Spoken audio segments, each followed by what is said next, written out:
Okay, it's me, Mr. Glasses, back at it again with the truth, period. Fuck all the bullshit. And what we going with is, why do you believe what you believe in? And we're gonna get deep into that in. Because one thing about the truth is not something that you have to go and sugarcoat. It's just that, the truth. Why lie? It's time for us to stand up for what the truth is within us and cut out the bullshit that was taught to us to believe in, to not know what the truth is within us. Because I'm like this.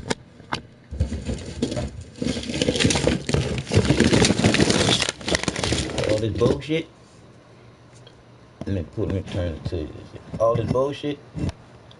It's like, which one would you rather? Just asking the question. Which one would you rather? You rather be on all that bullshit, and all that, be on all that, or then just this, all that, or just this, and this is illegal. Why is this illegal? This is illegal because we are stupid fucking sheep. This have more medical than that could ever have. And this come from the earth where we come from. But we was taught to be stupid fucking sheeple, but not be the motherfucking people that make the motherfucking world go round. So what the fuck is going on with us people? It's what they putting in the air, it's what they putting into the water. And it's mostly what they're doing when they're putting us in jail. They're scaring us into submission. But let me tell you something. Fear is false evidence appearing real. But know what really is real? When we come together, we can't be stopped as the people. But we have to come together with the cops. But we don't have policemen. These are ex-military. These are basically what they call it, mercenaries that we dealing with here. These dudes don't have no empathy or no reciprocity. These dudes don't have no moral fabrics. They are just soldiers. They are just taking orders because they're taught to be stupid. And there's no honor in killing nobody that's not defending themselves. That's bullshit. And see, it's all about what you believe in. Because we was taught to believe in some bullshit. We was taught to believe in God in the sky, Santa Claus, the Easter Bunny, and the Tooth Fairy, and Jesus is coming back to save us.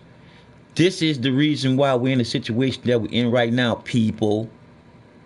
Because we wait for some fucking Superman, somebody coming to save us. This is the reason why we're in the situation we are in right now, people. Because while we saying God is gonna change these evil fucking people's mind, we waiting just as well as the slaves waited, just as well as the people waited in the Holocaust, just as well as the people waited in Hiroshima when we dropped the bomb on them, just as well as those people inside the fucking Twin Towers in September 11 was calling out to Jesus and God before they jumped to their deaths. But this was all man-made bullshit. So, where was God in that? But y'all quick to lay up there and say, oh, it was God's plan. Man, fuck y'all with that bullshit.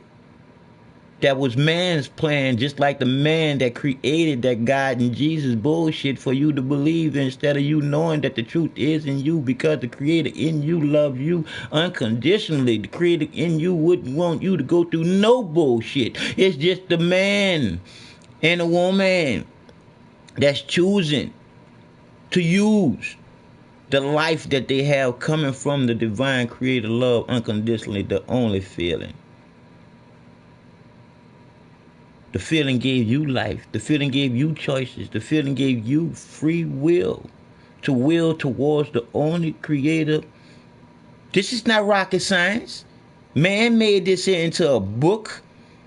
Man made this into all the confusing bullshit that bullshitting you right now for you to be bullshitting yourself when you lay up there and go through this bullshit with Christmas and all the rest of the bullshit pagan holidays that man created for us all to be bullshitted in just to spend money and buy shit.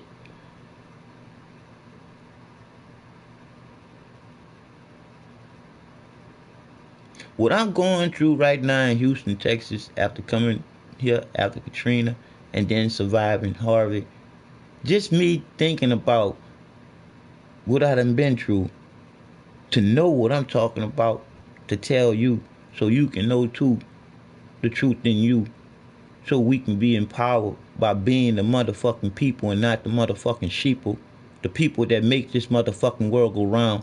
There's certain motherfuckers that got money that's putting us in the motherfucking ground. And you think they playing? Oh. They are playing. They are playing us by giving us a whole bunch of games. Look at your fucking phone. Every new fucking phone got more motherfucking game apps and apps to buy shit than a little bit. So you don't use your brain. So you don't use the true original creator love unconditionally, the feeling in you to go, because it's gonna always be one way, and that's love in you to go. You stop the love of the creator's willing way when you start to hate anybody, anything, because hate is the heavy weight on your heart. When y'all look at that Bible, and that Bible say you will be weighed by your heart. I mean, you will be judged by your heart. Come on. Because your heart is the only thing within inside you that's smart. It pumps the blood throughout the body. It never sucks it. Come on, people. We got to wake up from this fucking illusion. This motherfucking Walt Disney TV tell lies to your vision bullshit. And start waking up to the truth. And it's the love, the compassion, the empathy, the reciprocity. It's getting to know, not just understand or overstand or understand. It's to get to know the person standing next to you. We done came away from being nice to each other as people. We walk past each other and don't even speak. It's bullshit.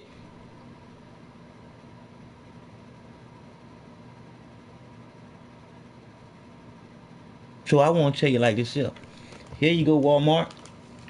A tape that y'all didn't see. See? That's a tape of me, buddy. And watch. In the back, you going to see your people. Now, guess what? Y'all going to have to lay up there and come up with that tape.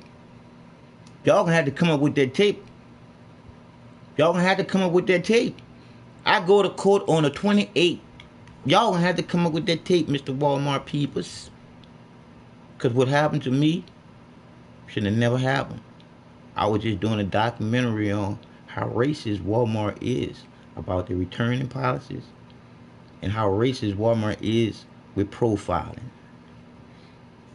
And I got slammed on the ground and thrown in jail to the point where I done been to court 4 times.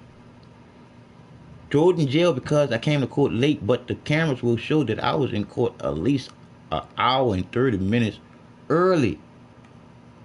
I went into the courthouse late, the courtroom late, because I went to another courtroom which was wrong. I made a mistake. I got paranoid inside this courthouse with all these fucking people around, and I'm in there in a wheelchair trying to navigate myself around because of a fucking sheriff wants to lie and put me in jail and give me a fucking charge of trespassing, and all I did was right here. It's gonna let y'all hear. I'm not gonna let y'all hear what I say now, because this is gonna be the reason why Walmart gonna lay up there and have to deal with me, because this is some bullshit, because I went to jail. I had my freedom taken away because of somebody lying. The truth is what's supposed to set you free, not incarcerate you. But that's the twist in this bullshit too. But I just want to start this one here too.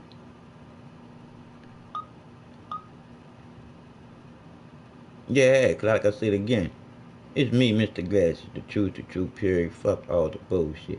They gonna have people pop up on here in a minute, but I'm like as hell. Again, that's me. I ain't letting y'all hear what's going on, but like I said again, it's inside Walmart. Oh yeah, when you get these new phones and stuff, you can go and get different shit. You see, cause the police thought that they lived there and erased everything, but they didn't. And now Walmart don't want to give us the tape. Oh, hey, they cut, look, they cut the broadcast off. They cut the broadcast off. So like I say again, this happens to me a lot, because they don't want what I got, because they don't want y'all to know. The truth is in each and every one of us individually, but at the same time, that's what makes the Creator divine. The Creator will never control your mind and take away your free will. Give you life, free will, and the choices to do or not do. You don't hear no voices. It's the love that's the beat in here. I know, because I gave up on life, and the Creator gave me life back. And gave me life back with facts, and told me all I gotta do is just live straight. And I get to go back to where I left from at. Fear of death, why? When you know you about the truth of living life, and other people and other entities living life also, because we all one in this circle of life, all living here consciously thinking together. But they don't want us consciously thinking, people. That's why they lying to us about all this shit, because they see us as sheeple. They see us as cattle that they can corral around and slaughter whenever they feel need to, but want us to work and make their shit. Because think about it, people. How you take all the fucking jobs from the United States and take it all the way to Japan, where it's going to be cheap, and put all the people in the United States out of work, and then put them in debt? Wake the fuck up. Wake the fuck up. We bail out the motherfucking banks, and now we, the people, homeless people, starving people, but the banks are still fat. That shit don't make no motherfucking sense. That's why y'all better get on some motherfucking marijuana and say fuck that medication. Because that medication was the same reason why I was thinking the way that I was thinking. I'm like this. The government ain't my motherfucking mama or my motherfucking daddy. They definitely ain't my motherfucking maker. So how in the fuck they gonna put me in jail for something that they put illegal because they wanted it to be illegal way back in the days? We are some stupid ass fucking people. But I ain't stupid no motherfucking more. Watch when I go to court. I ain't gonna have no motherfucking lawyer, because I don't need no motherfucking liar to be my lawyer. And how in the fuck can he explain something to some fucking body that happened to me? That's where we getting fucked over at. Not being able to speak to the lawyer, and the fucked up ass judge. When you sit there and you think about it, How can a judge be a judge when they don't want to be judged by the shit that they doing behind closed doors? See how stupid we are, people? But I say we, because I know the truth is the truth, period. Fuck all the bullshit. And we is me knowing that it ain't about me, it ain't about you, it ain't about the I not being in the team. It's all about me knowing that it's we, upside down, M-E. Makes it we all as one motherfucking people, consciously thinking in this motherfucker to the point where there's nothing, not one motherfucking problem on this motherfucking earth that we couldn't solve because we talking on cellular phones. Come on, people. They trying to dumb us down, man. That's why putting shit in the motherfucking sky, putting shit in our motherfucking water, and turn us in the ground till we can't even get nothing out of it.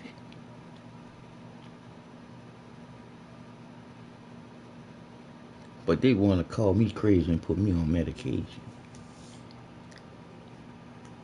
Tell you one thing, I never go to the hospital again unless I'm in a car accident or some bullshit that they do to me.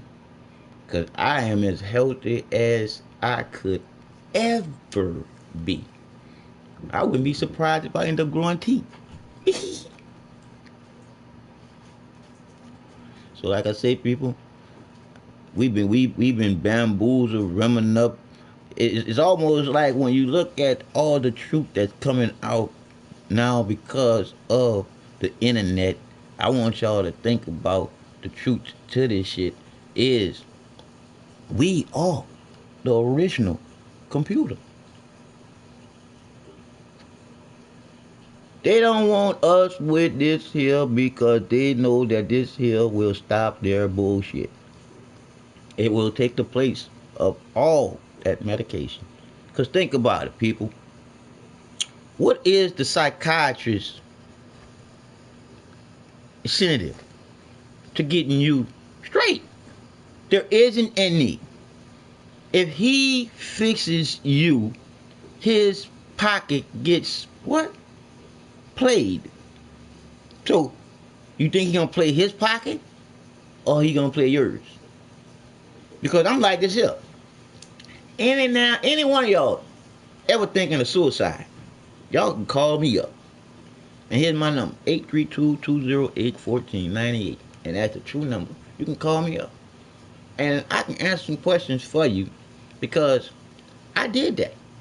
But I did it accidentally because I was thinking stupid because of all the different medication I was on. Because I was actually thinking about killing the mayor, the council members, and all of them. And it's like I say again, the one thing about me, the truth will set you free, and I'm not threatening nobody, and that's over with, and I can talk about it because I have what they say, freedom of speech. So like I said to you people, it is what it is, the truth is the truth. I accidentally overdosed on my medication and woke up in my vomit, shit, and piss, but I know one thing, two wrongs don't make a right.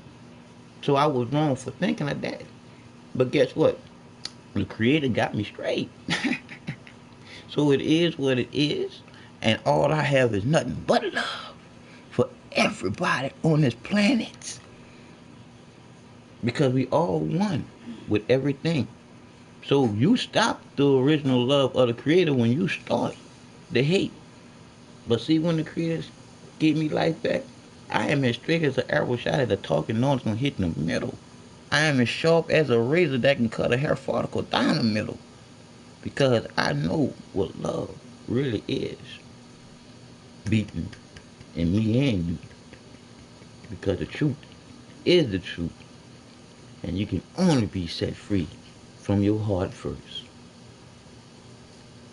Think about it. They said the saying, here today, gone tomorrow. No. Here today, gone today. Because no one's promised tomorrow.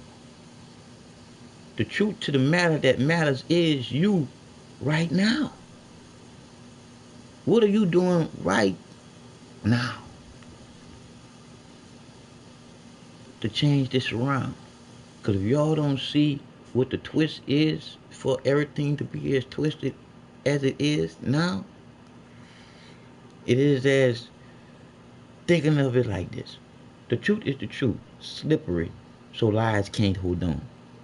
Lies are supposed to slide off, and the truth is supposed to carry on. In a perfect world of the Creator's world, from the beginning, because when you look at in the beginning, there was no books. There was none of these things that man created to write. Everything was written on walls and then scrolls, but everything was changed as people try to take control over the shit that was being created and then the people. But when you sit there and you think for yourself for a change and you go back before a Bible was created, it was all about the love of two people. The opposite sex attract, the man and the woman, the divine creator in the middle. It is what it is, people. It's all about what the creator is being in you. The greatest creations of all. The conscious thinking humans to do for each other. That's the truth to the matter is we all are sisters and brothers from one divine creator, not a mother or a father. We supposed to have that right here on this planet. That's why when you get on your knees, you ain't supposed to be saying our Father who art in heaven. Because first of all, why would your father be in heaven instead of right here on earth with your mama? I'm just saying. I'm just giving you the truth as the truth is coming to me from our original creator, the one that loves us all unconditionally. Because like I said again, we stop the love of the original creator when we start to hating someone just like ourselves. I ain't gonna go into the part about y'all eating the motherfucking animals. That speaks for itself. When you are conscious thinking, human consciously thinking, you'll realize that you are not supposed to be consuming an animal that runs, piss, shits, and have babies like you do. Start thinking. All right, back to what I was saying about Walmart. You see me right there. You see Walmart in the background, but Walmart gonna tell my court opponent attorney, which is the bullshit, which they don't have to worry about having me with no more court opponent attorneys because I don't need nobody to live there and be my beneficiary. I can be my own beneficiary because when you look at it, when you go to court, that's a confidential interest when the judge and the prosecutor, all of them going against you, and you are not product of their corporation. It's a bunch of bullshit. But I'm about to show them how much of bullshit they did because they didn't fuck with the wrong one. Because everybody know I'm all about love. They should never put me in no motherfucking hole, no jailhouse, no prison, no torture. That's what that was. But there ain't no torture no more. I can laugh at that shit because it ain't happen no more. Because the truth is the truth. They lied to put me in their funky ass jailhouse doors. But that's all because they know that I know the truth and I'm going to give it to you. Because I know it's like the water flow. It do what it do.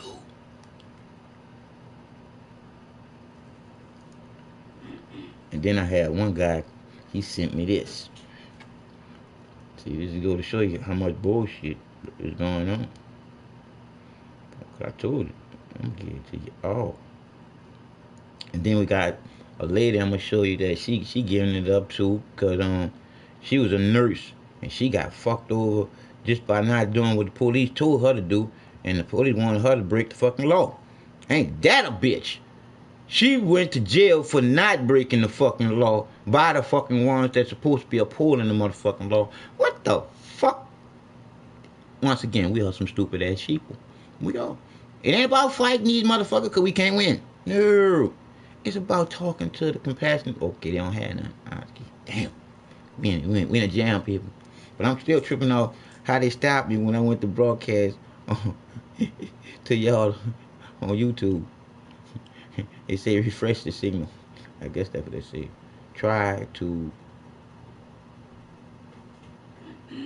edge on Or and that's another thing. Not knowing how to read people, that's the bullshit.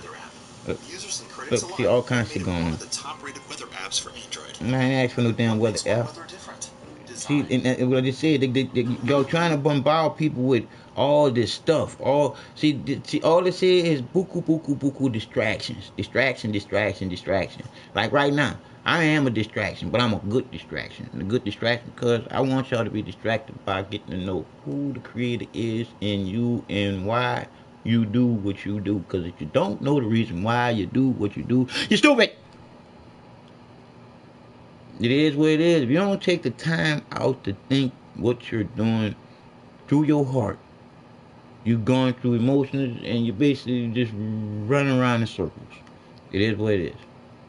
So, I get to this little part right here. Look at this fucking technology bullshit. Bullshit. And then they got on that free electricity, you know. Oh, y'all lying motherfuckers. Shit should be fucking free. Meet one weather. See this bullshit. Fuck, I don't want to meet no motherfucking weather. Y'all modifying the weather too. Shit. But like I said, people, I don't hate nothing. I dislike a lot of things. But I love all y'all. But not unconditionally. Because I do get mad at y'all. So it is what it is. But love is still there. It is what it is. The truth is the truth. Period. Because you look at the people, some people going to jail for different shit, and some people not. It's bullshit. Because ain't no way in the world I should have been in somebody's motherfucking jailhouse for somebody else's bullshit. Nah, this lady that I was talking about. This lady I was talking about. I'm gonna create a phone. I'm ready for it. I wish I had me some rum. Some rum.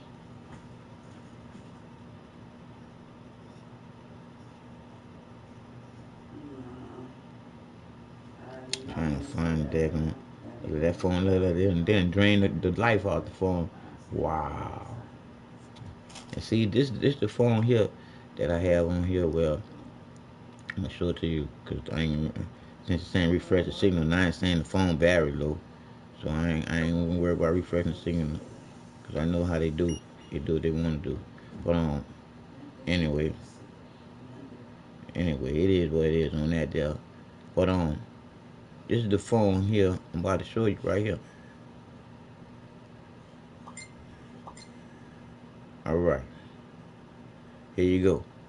This is the date that the bullshit happened on. Now you can't see it.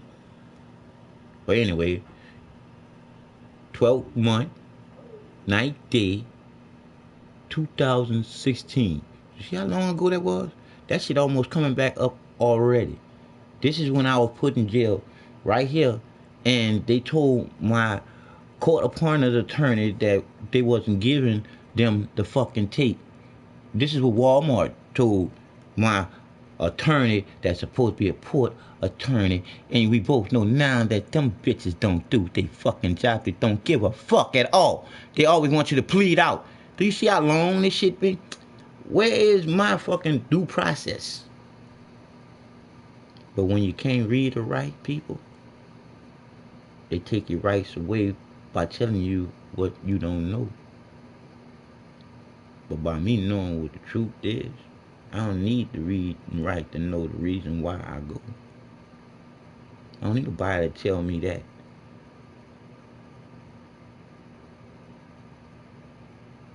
But I know one thing, everything that I talk about will and do make sense because you can and will make something out of it. Because I don't talk to y'all ass no more because y'all ass is full of shit. I talk straight to your hearts because I know this. If your heart stop, y'all stop. It is what it is. Love is the key to eternal life.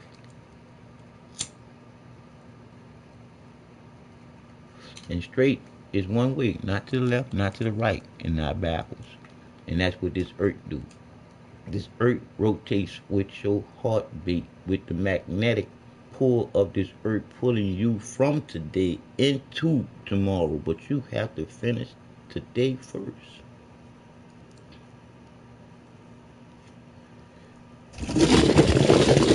Y'all better leave that medication alone, people. That shit killing you, putting you in the ground, people. All that there is to dumb down the creator within you. So let me tell you the truth, being just that, the truth of who the creator is within you. The creativity in you is the creator of you. It's the light that comes on. It's the lightning strike before there's smoke or fire. It's the egg before the chicken. It's the cocoon before the butterfly. It's that unconditional feeling of love that you just can't explain. But that feeling lets you know you have five senses to know that you are alive. Reciprocity and empathy is embedded in our DNA, which is all the heart that pumps the blood throughout the body to know that the truth is inside. How do you think your body heals? Not because of the outside, it's all because of the inside and the creator being inside. They don't want y'all to know the truth is in you. That's why they say it's in a book. But man wrote that book, and look how the planet look.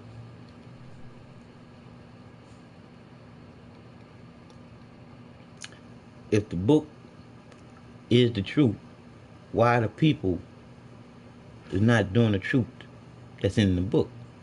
Unless the people that wrote the book know the truth and they got the people doing what's in the book. Think about it. Walmart, y'all done messed with the wrong soldier. Cause I'm not in nobody's army. The home, the people. I already know y'all out to kill me. Cause y'all know I ain't one of the sheeple. But it is what it is. Like a wheelbarrow. The truth gonna roll, baby. Because the people that know me know exactly what I was about back in the G. But now I know what the original OG stands for. All good, baby. Just put that O as an A. All good, baby. Because A, B, C, and D. I'm going to use some letters to explain some shit to you. 4 alphabets. And they do what they do. Here we go. A. What do the ants do for the queen bee? B. What do the bees do for the queen bee? C. What do the man do to the queen bee? D. Did you see that the D mean the man was the change? It went from for doing for the queen to doing to the queen and not for the queen. Because when the D, being the man, realized that he was created to only be a strong dick for the queen, he got jealous. And he wanted to see everything. He wanted to see, why did the creator decide to use the woman to be the divine creator here on earth, consciously thinking? That's why they gave us this bullshit about God went into Adam and took a rib from Adam and made Eve. Come on, people. First of all, why would Adam have to ask the creator for anything when the creator knows what Adam needs before Adam would want to know to need it? And why would the creator come down in human form to be amongst these peoples? when the creator is in each and every one of them at the same time. This is the bullshit story to go along with Santa Claus, the Easter Bunny, and the Tooth Fairy. Where do you think your thoughts come from, people? They don't come out the fucking sky. They come from the heart with the spirit. They put all that bullshit to you believing in some God in the sky and some Jesus coming back to save you. When the heaven that you come from is the porthole of your mama's womb. I'm just trying to told you so you can know what the truth is within you. But you're going to always believe whatever you want to.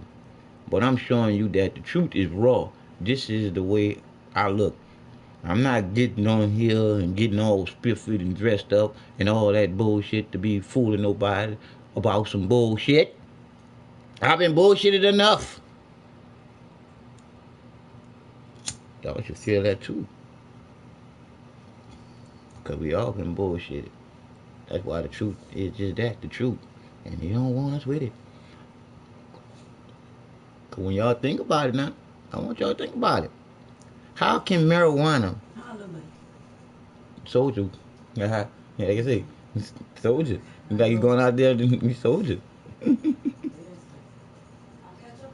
Alright. So like I was saying, it is what it is, people. We gotta look at it for what it is.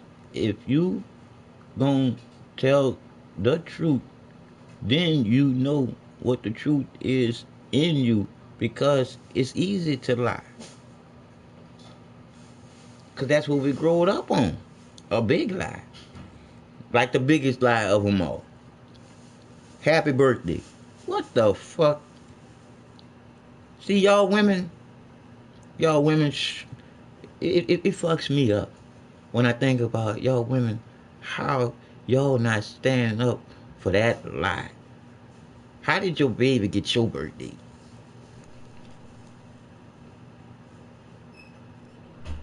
So, whenever you want to really get your kid under control, that's just it.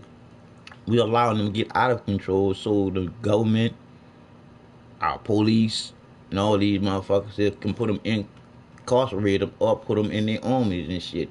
That's why they got it like it is. But anyway, if it takes for you to talk to your kid a certain way to get your kid under control, how is that against the law for you to chastise your kid, but the police can?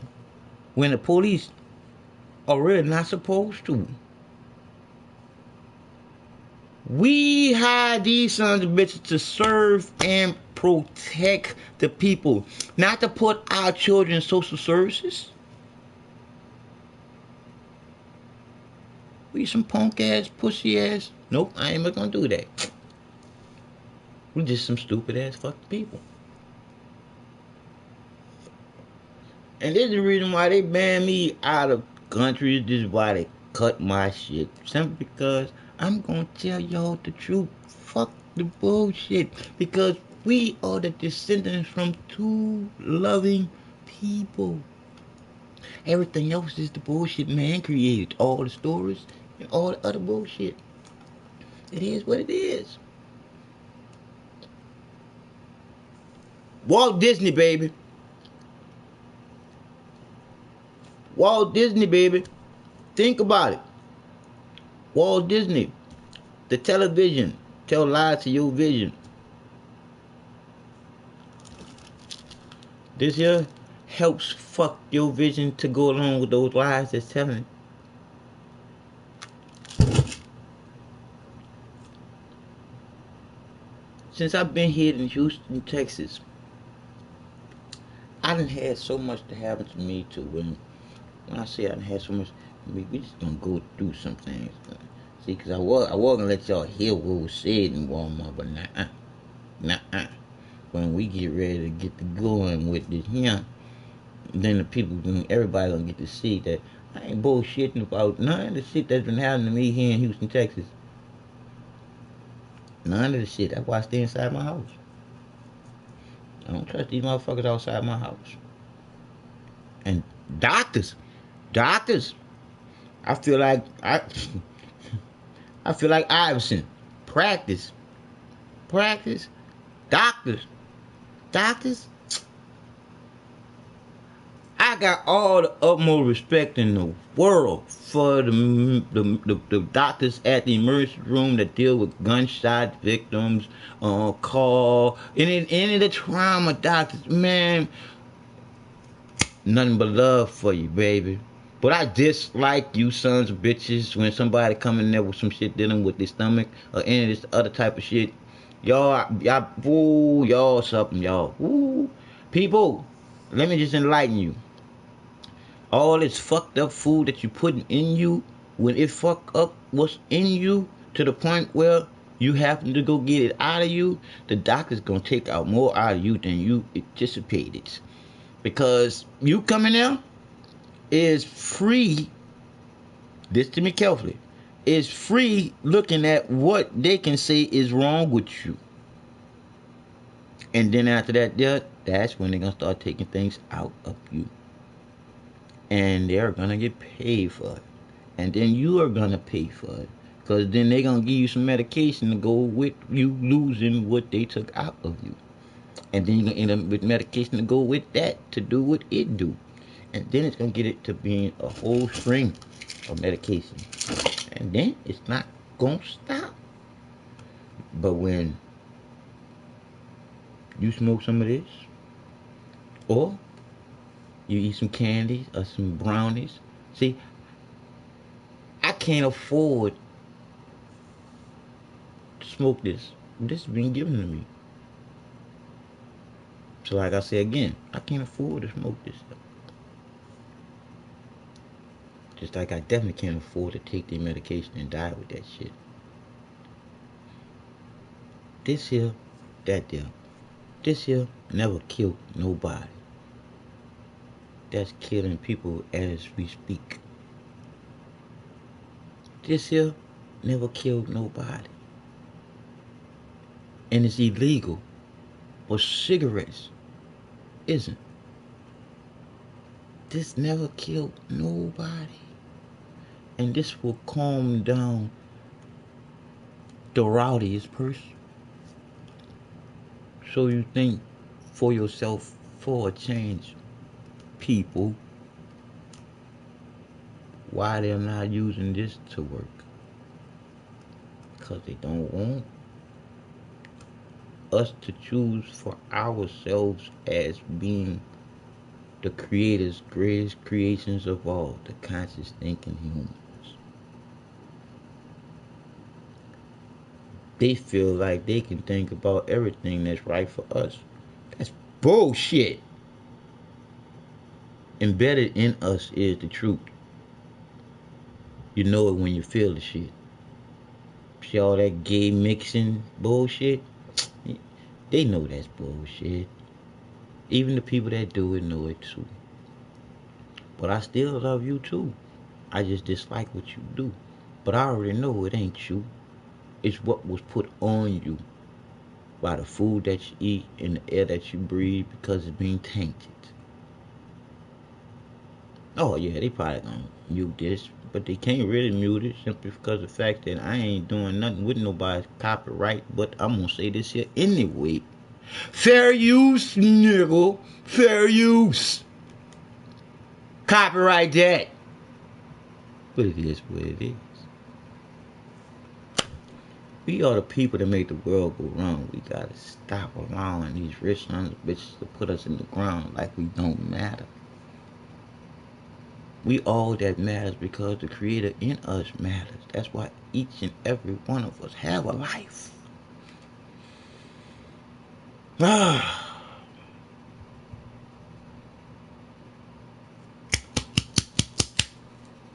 want everybody to just feel their chest.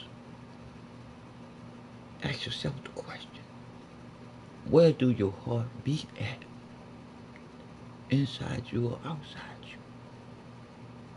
Do you know that your heart beats 4 beats per 1 breath? It is what it is. We all part of each other and everything.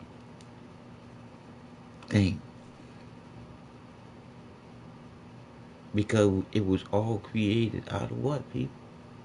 Nothing. No. When I tell you where the creator within me and you was created from,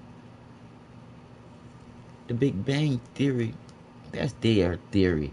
The truth is the truth.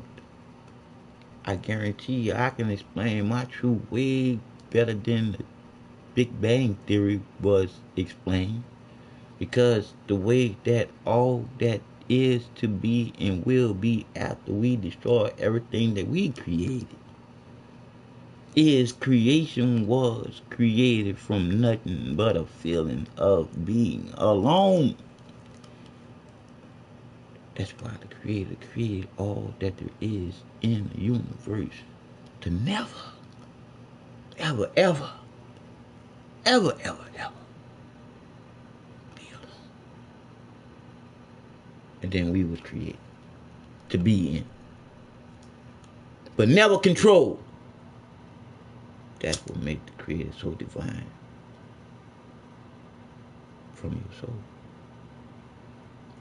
I don't think for me no more. I don't really much talk for me no more. I just let the Creator come through and then let the Creator flow. Because when I went to the hospital and gave up on life because I was tired of fighting against the doctors that I thought were supposed to be there treating me nice, but I saw from what the Creator showed me that all I was to the doctors was a guinea pig and a piggy bank rolling. Because every time I come to the hospital in that wheelchair, they're finding something to take out of me. Because that's where the money was at. Now I know that my gallbladder, my kidneys, no, my gallbladder, and my appendix didn't even have to come out.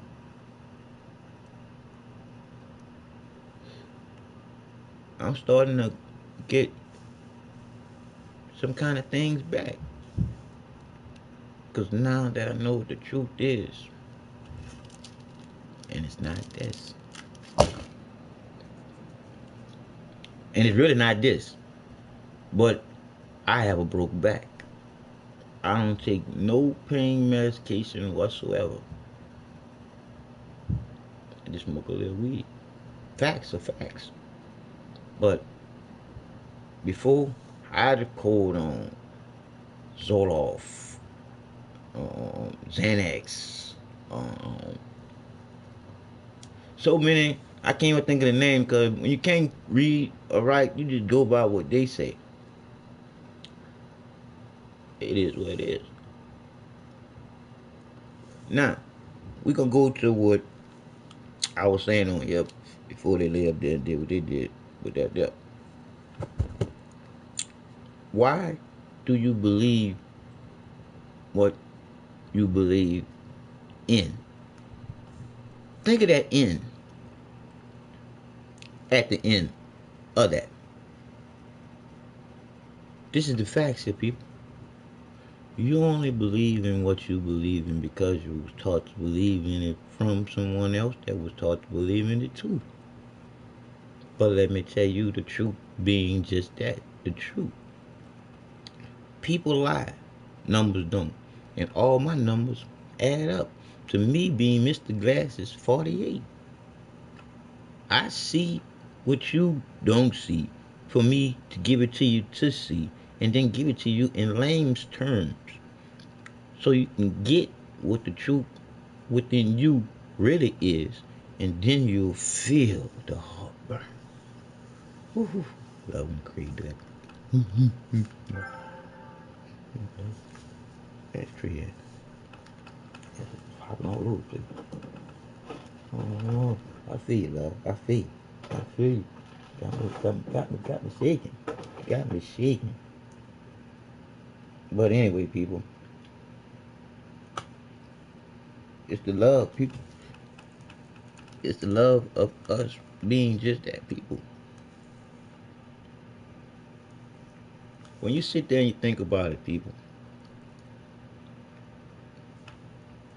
how certain people are living and how you are living. When you sit there and you don't really care, that's almost like, what if you was there? I'll say again, what if you was them? How would you feel then? Now, us as being the people, and I keep on saying I'm gonna show this and stop showing this shit. Y'all just don't know. I got a lot to talk about, and I'm like this here. The creator in me and you gonna know for sure. I'm all about all of us being the people and not being these people that they killing like we ain't nothing, we ain't shit. Cause we all the shit. See, they aren't shit. But see, they the shit simply because of this shit. They stole their place. Oh, look at them. They took that little thing off just that fast. Man. Oh, boy, boy. Well, I run this one here right fast for y'all. I told you. I'm in this to win this. When I say in this to win this, and I ain't running no fucking race. Race for what? What the fuck for? Why? What you get out of the race? You run past all the beautiful things to see when you're in the race. And then 9 times out of 10, you don't know the reason why. So I'm just saying, it's time for us to stop the bullshit and stop bullshitting ourselves. Why bullshit? All the objectives we seek, first and foremost, is the establishment of lasting free use. peace. Free use. Let our friends and those who may wish us ill take note. The United States has an obligation About to to do its Grand Theft citizens Auto, and to the people, people of because the world. a lot of y'all don't like Never watching to this let shit those who on would Grand Theft destroy Auto. freedom But dictate hey, the future I like course playing of on Grand life Theft Auto, on this talking to them goddamn kids that shouldn't be on there. But free use, and I like these dudes here. These dudes be having some good stuff.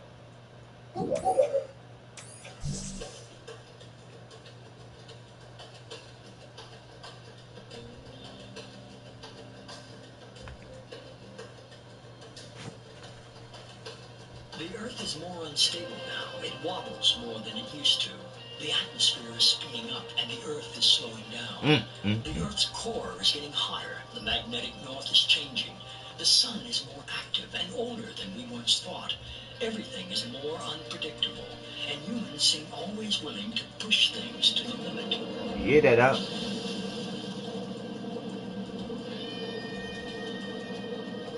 I'm telling you exactly what Creator telling me to tell y'all. No matter what we do or destroy, the Creator gonna create somewhere else. We are the ones that's supposed to be showing each other joy. But we are stupidly taught to not to know but to believe some shit. I don't believe nothing that y'all motherfuckers say.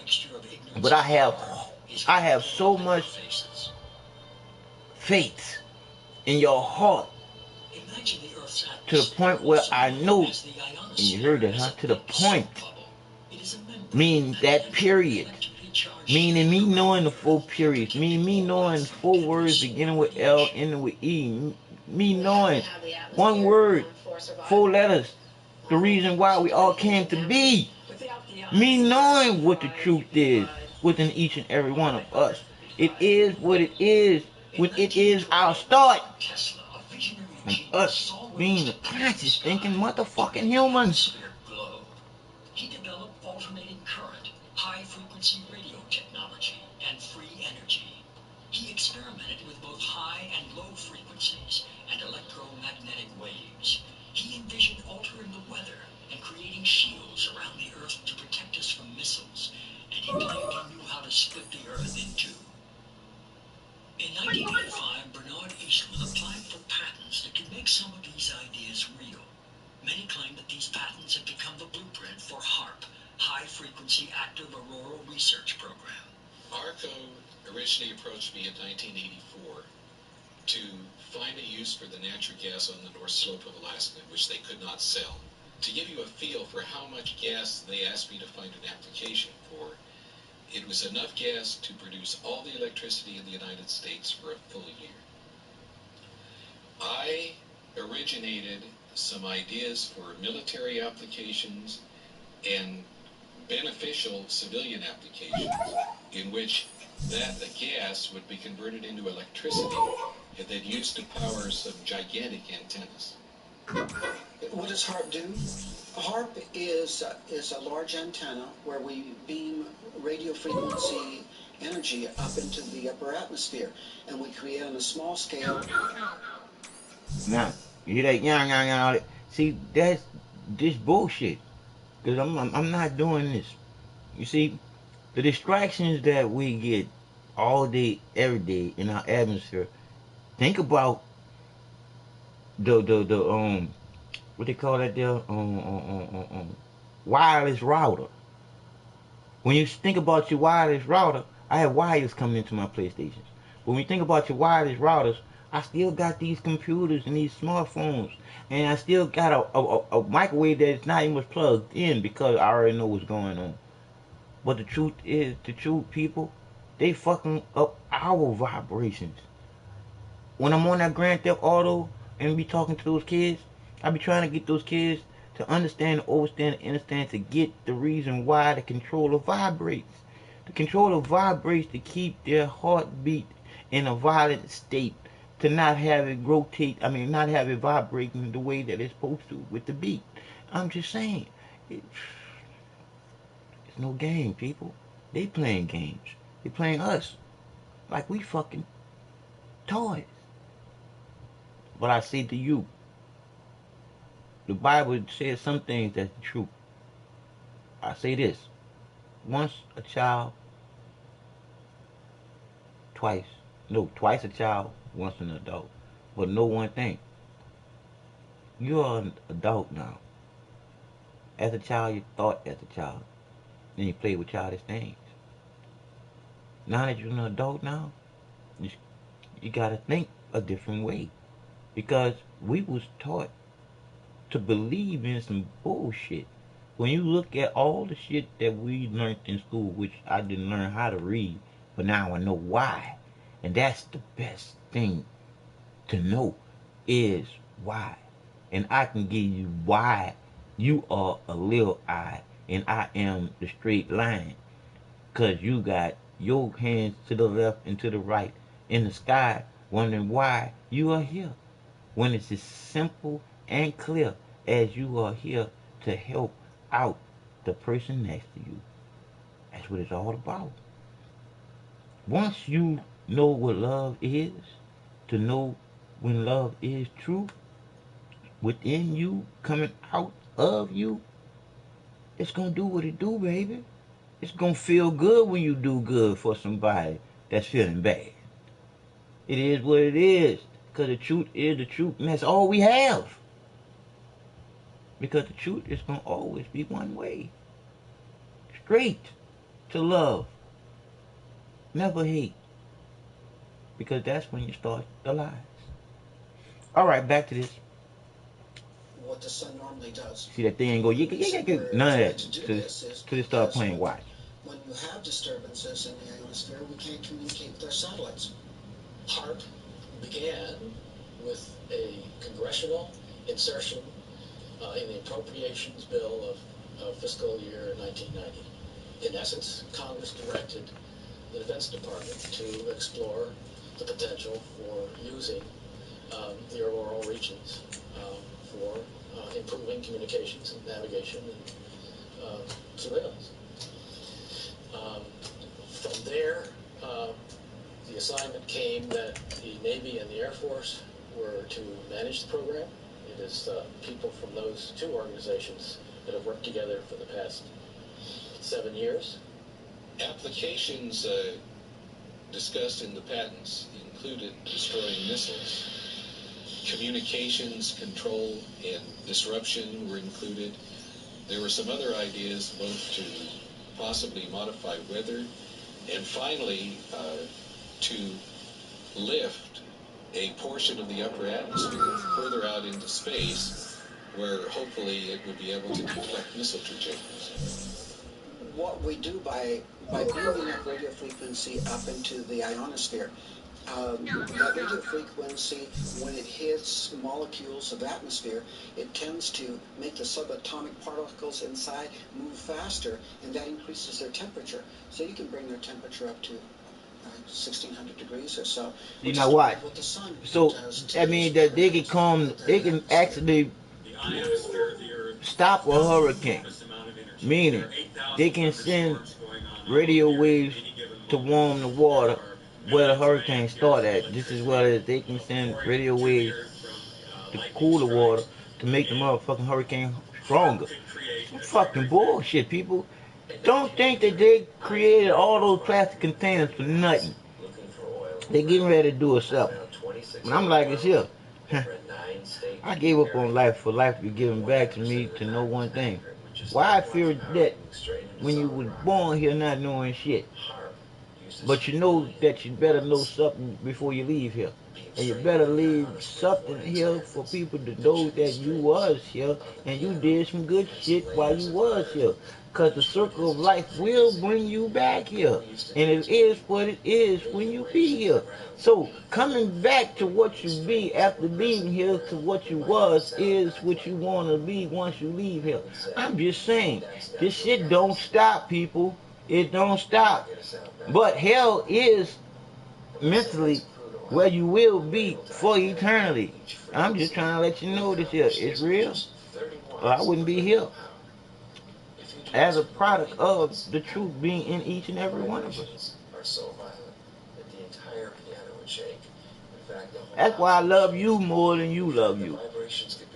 Because I know the truth and you don't. I tell you the truth so you can know the truth for yourself. But you gonna believe what the fuck you want.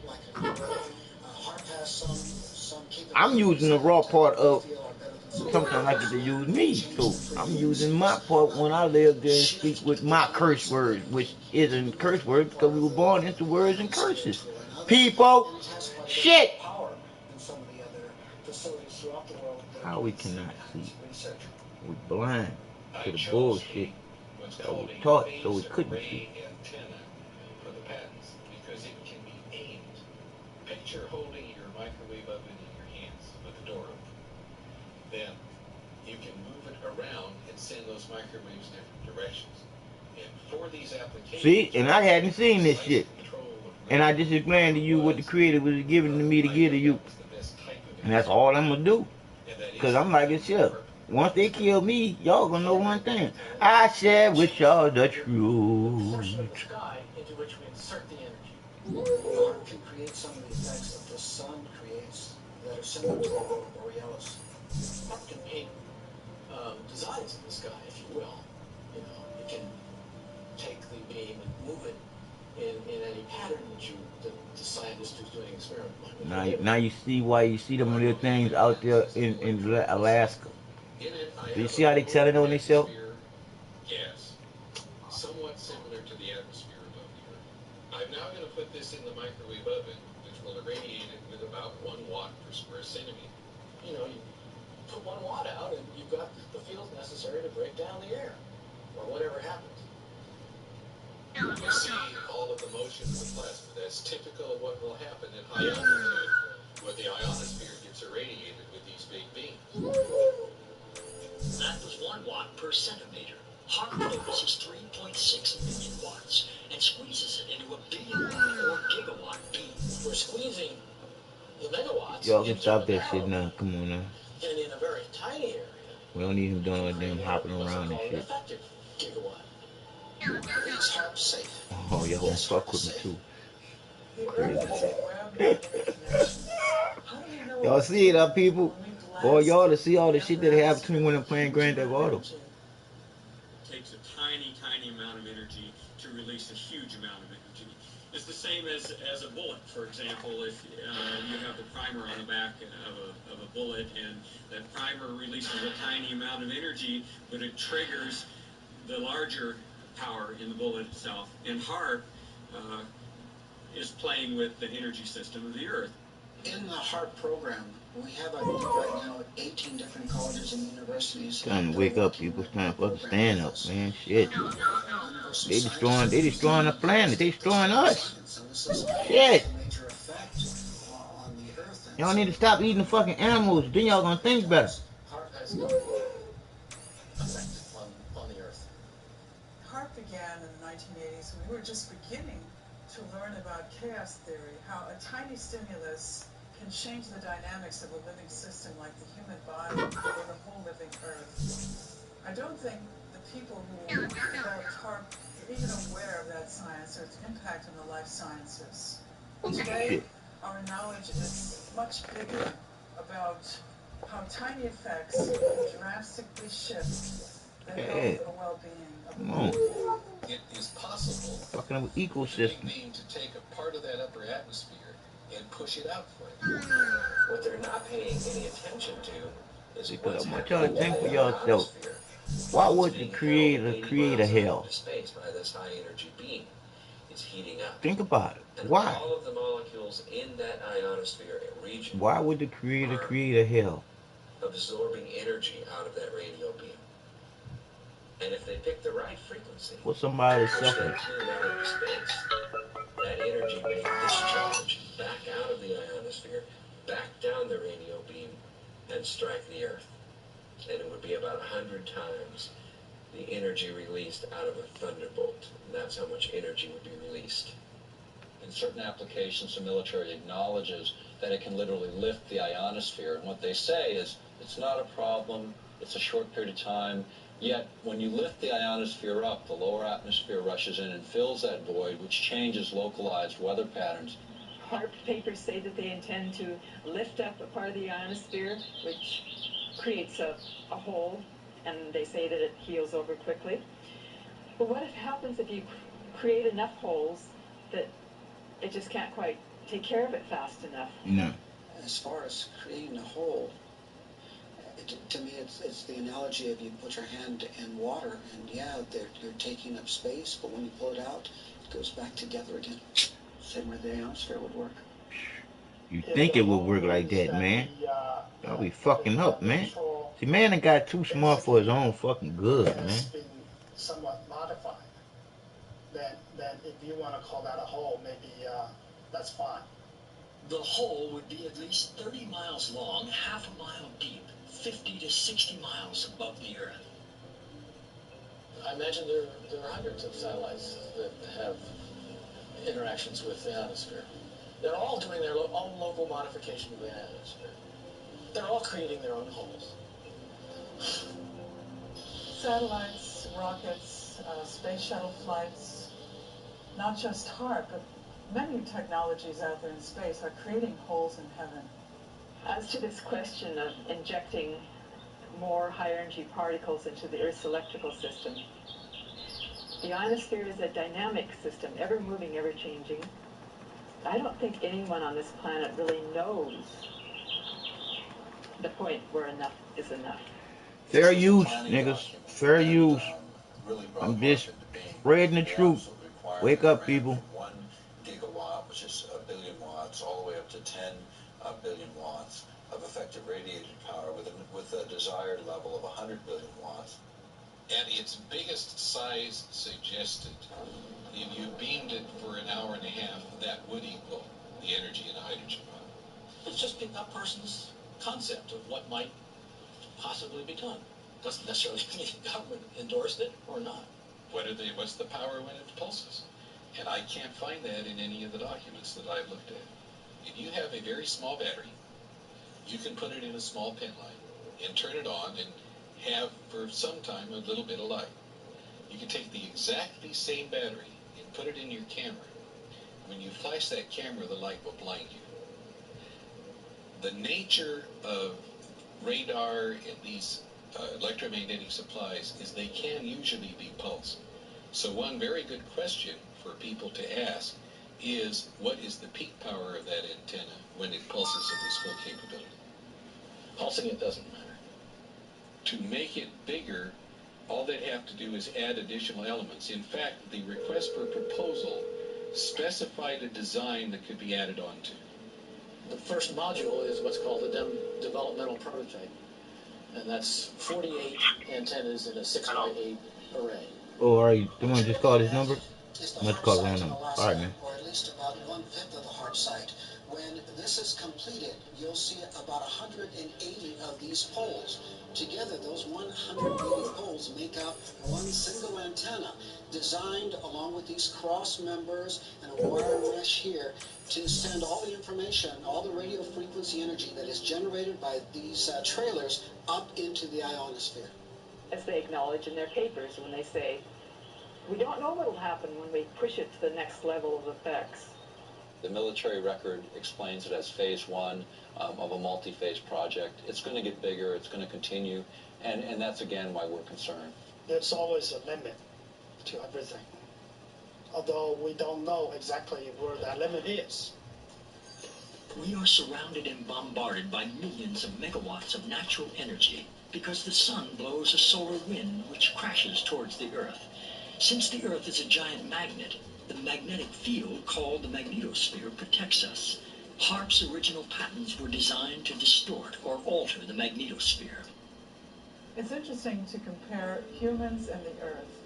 The Earth has a magnetic field. Humans actually generate a magnetic field too, especially in our hearts and brains.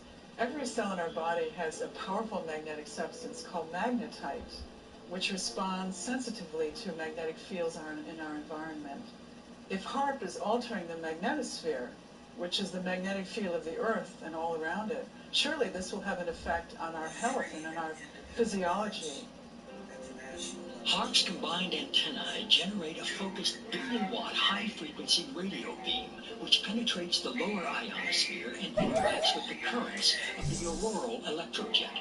During this modification, this pulsing beam stimulates the ionosphere, creating ELF waves which can move great distances through the lower atmosphere and penetrate into the Earth to find missile silos, underground tunnels, and communicate with hidden submarines. There's a current flowing through here called the auroral electrojet. You deposit energy in there, you're changing the medium, okay, and you're changing the current, and you're generating ELF and VLF waves. In simple terms, the electrojet is a river of electricity high above us. And a paper that I read recently adds to the indications that they intend to cause it to dip down closer to the Earth so it can be tapped for a huge electrical power generating station, which is insanity because they don't know what they're dealing with. They're dealing with the planet's electrical system. The electrojet affects global weather. Sometimes during a magnetic storm, for instance, it touches the Earth. It can knock out telephone cables and power grids. What HARP is capable of doing is to modify the electrojet. By modifying the electrojet, that current in the ionosphere, it has a capability of generating low-frequency waves. What essentially the system does is different. It's instead of the radio frequency energy dissipating as it goes up from the antenna array, it's actually focused. And the larger the antenna array, the higher they can focus the energy. And once they get the energy up into the ionosphere, depending on what they want to do, they can create a secondary frequency causing the ionosphere to vibrate, send that signal back down to the Earth. And what that essentially does is allow them the ability to communicate at very high data rates with submarines, also allows for the possibility of Earth penetrating tomography, or in the vernacular would be like X-raying the Earth or looking into the Earth several kilometers deep. I heard one of the scientists point out they can make these ELF waves penetrate the Earth and get an image when that comes back. When I did this in 85, that kind of capability did not exist. We in fact are doing experiments, or plan to do experiments, to see if we can detect tunnels underground. There is a way of being able to use this type of technology to be able to look for minerals that can be just below the surface of the Earth. Oil, gas, different types of ore. HARP can be used to explore oils or gold mine and the like. Basically because the signal, low frequency signal, can penetrate deeper into the earth or the water or the ocean than the high frequency signal. But this same kind of signals in the same frequency range, can affect human mood. The human brain operates on very low frequencies. For example, when we're thinking, actively, we're generating about 13, 14 cycles per second. When we're meditating, we're generating 8 cycles per second. And when we're asleep, the brain waves are running at about 4 cycles per second. And HARP is capable of generating all of these frequencies. These kinds of signals can control the human brain. And if you can control these frequencies and multiples of these frequencies and various combinations, you can control all kinds of emotions. You can generate happiness, you can generate sadness, you can generate any mood you want. We are immersed in ELF waves. And those, as far as I know, maybe they are affecting us, but but these waves Wake up, people. are minuscule Please. compared to those. Wake up. You know, the issue of ELF, extremely low frequencies affecting mental states of individuals, is not new. It goes back to Yale University and the work of Jose Delgado, which is well recognized in the literature. He started first using implants in the brain. He then used radio frequency with implants, and eventually he found that energy at 1/50th of what the Earth naturally produces could, in fact, in certain frequency ranges, trigger huge mood swings. I know the physical effect, but not the biological effect. It's a different area. I was considered a child prodigy in electronics. My entire life has been devoted to the study of the effects of electromagnetic energies on the human mind. When I was 13 years old, I invented a device that transmits sound to the human brain using electromagnetic waves. So this is my field. I've been studying this field for over 40 years. And HARP scares me because I know what it can do. I know that HARP can be used to control the human mind. I'm not sure that the people involved with HARP are aware that humans are made up of energy, that the energy fields of Earth and humans are closely aligned. I don't even understand what you mean by energy. Humans are made up of energy. What does that mean? Humans are like balls of energy. We're made up of electricity and magnetic energy, just like the Earth. Are humans made up of energy? Well, what do they say? We're 90% water, but the rest of it is an electrochemical, and that's a form of energy, yes. All living things are exquisitely sensitive to some of the lowest levels of energy. We just couldn't imagine this. And it's been the subject of hot debate. How can life be so sensitive to the tiniest amounts of energy? But because this is how we are bioregulated, by virtue of tiny energy transactions within our body and also coming from the Earth, this is indeed the case. There are many different electromagnetic projects and technologies out there that are affecting our health today. This document from Maxwell Air Force Base lays out the use of electromagnetic weapon technologies for debilitating human beings. Using electromagnetic warfare against human beings, you can cause disease, you can cause hysteria, or you can cause passivity for population control. Extremely low frequencies affect us because they are the same frequencies that our brains output. And when they're in the environment around us, our brains try to entrain to them. So our brains try to mimic those signals. And if those signals are not good ones for our behavior, then we can fall apart. We can behave differently. We could get sick. Wow. We could feel very stressed and not know why. Once in a while, when you have a power outage, most people can identify the fact that they have a release of tension. The minute the electricity goes out, they feel an inner relaxation, a tension release, and when the power goes back on, the tension returns. So this is something that most of us can feel. Everyone has a certain sensitivity to electromagnetic waves. It's just that some people are more sensitive than others. The symptoms that I discovered in my research caused by electromagnetic frequencies are anxiety, depression, diarrhea, dizziness, extreme fatigue, headaches, lightheadedness, mood swings, nausea, nighttime increase in urination, pulse rate, a sudden increase, shortness of breath, tingling, prickling feeling of the skin, vertigo, nosebleeds, blood pressure increase, and body tremors. You can also cause cancer.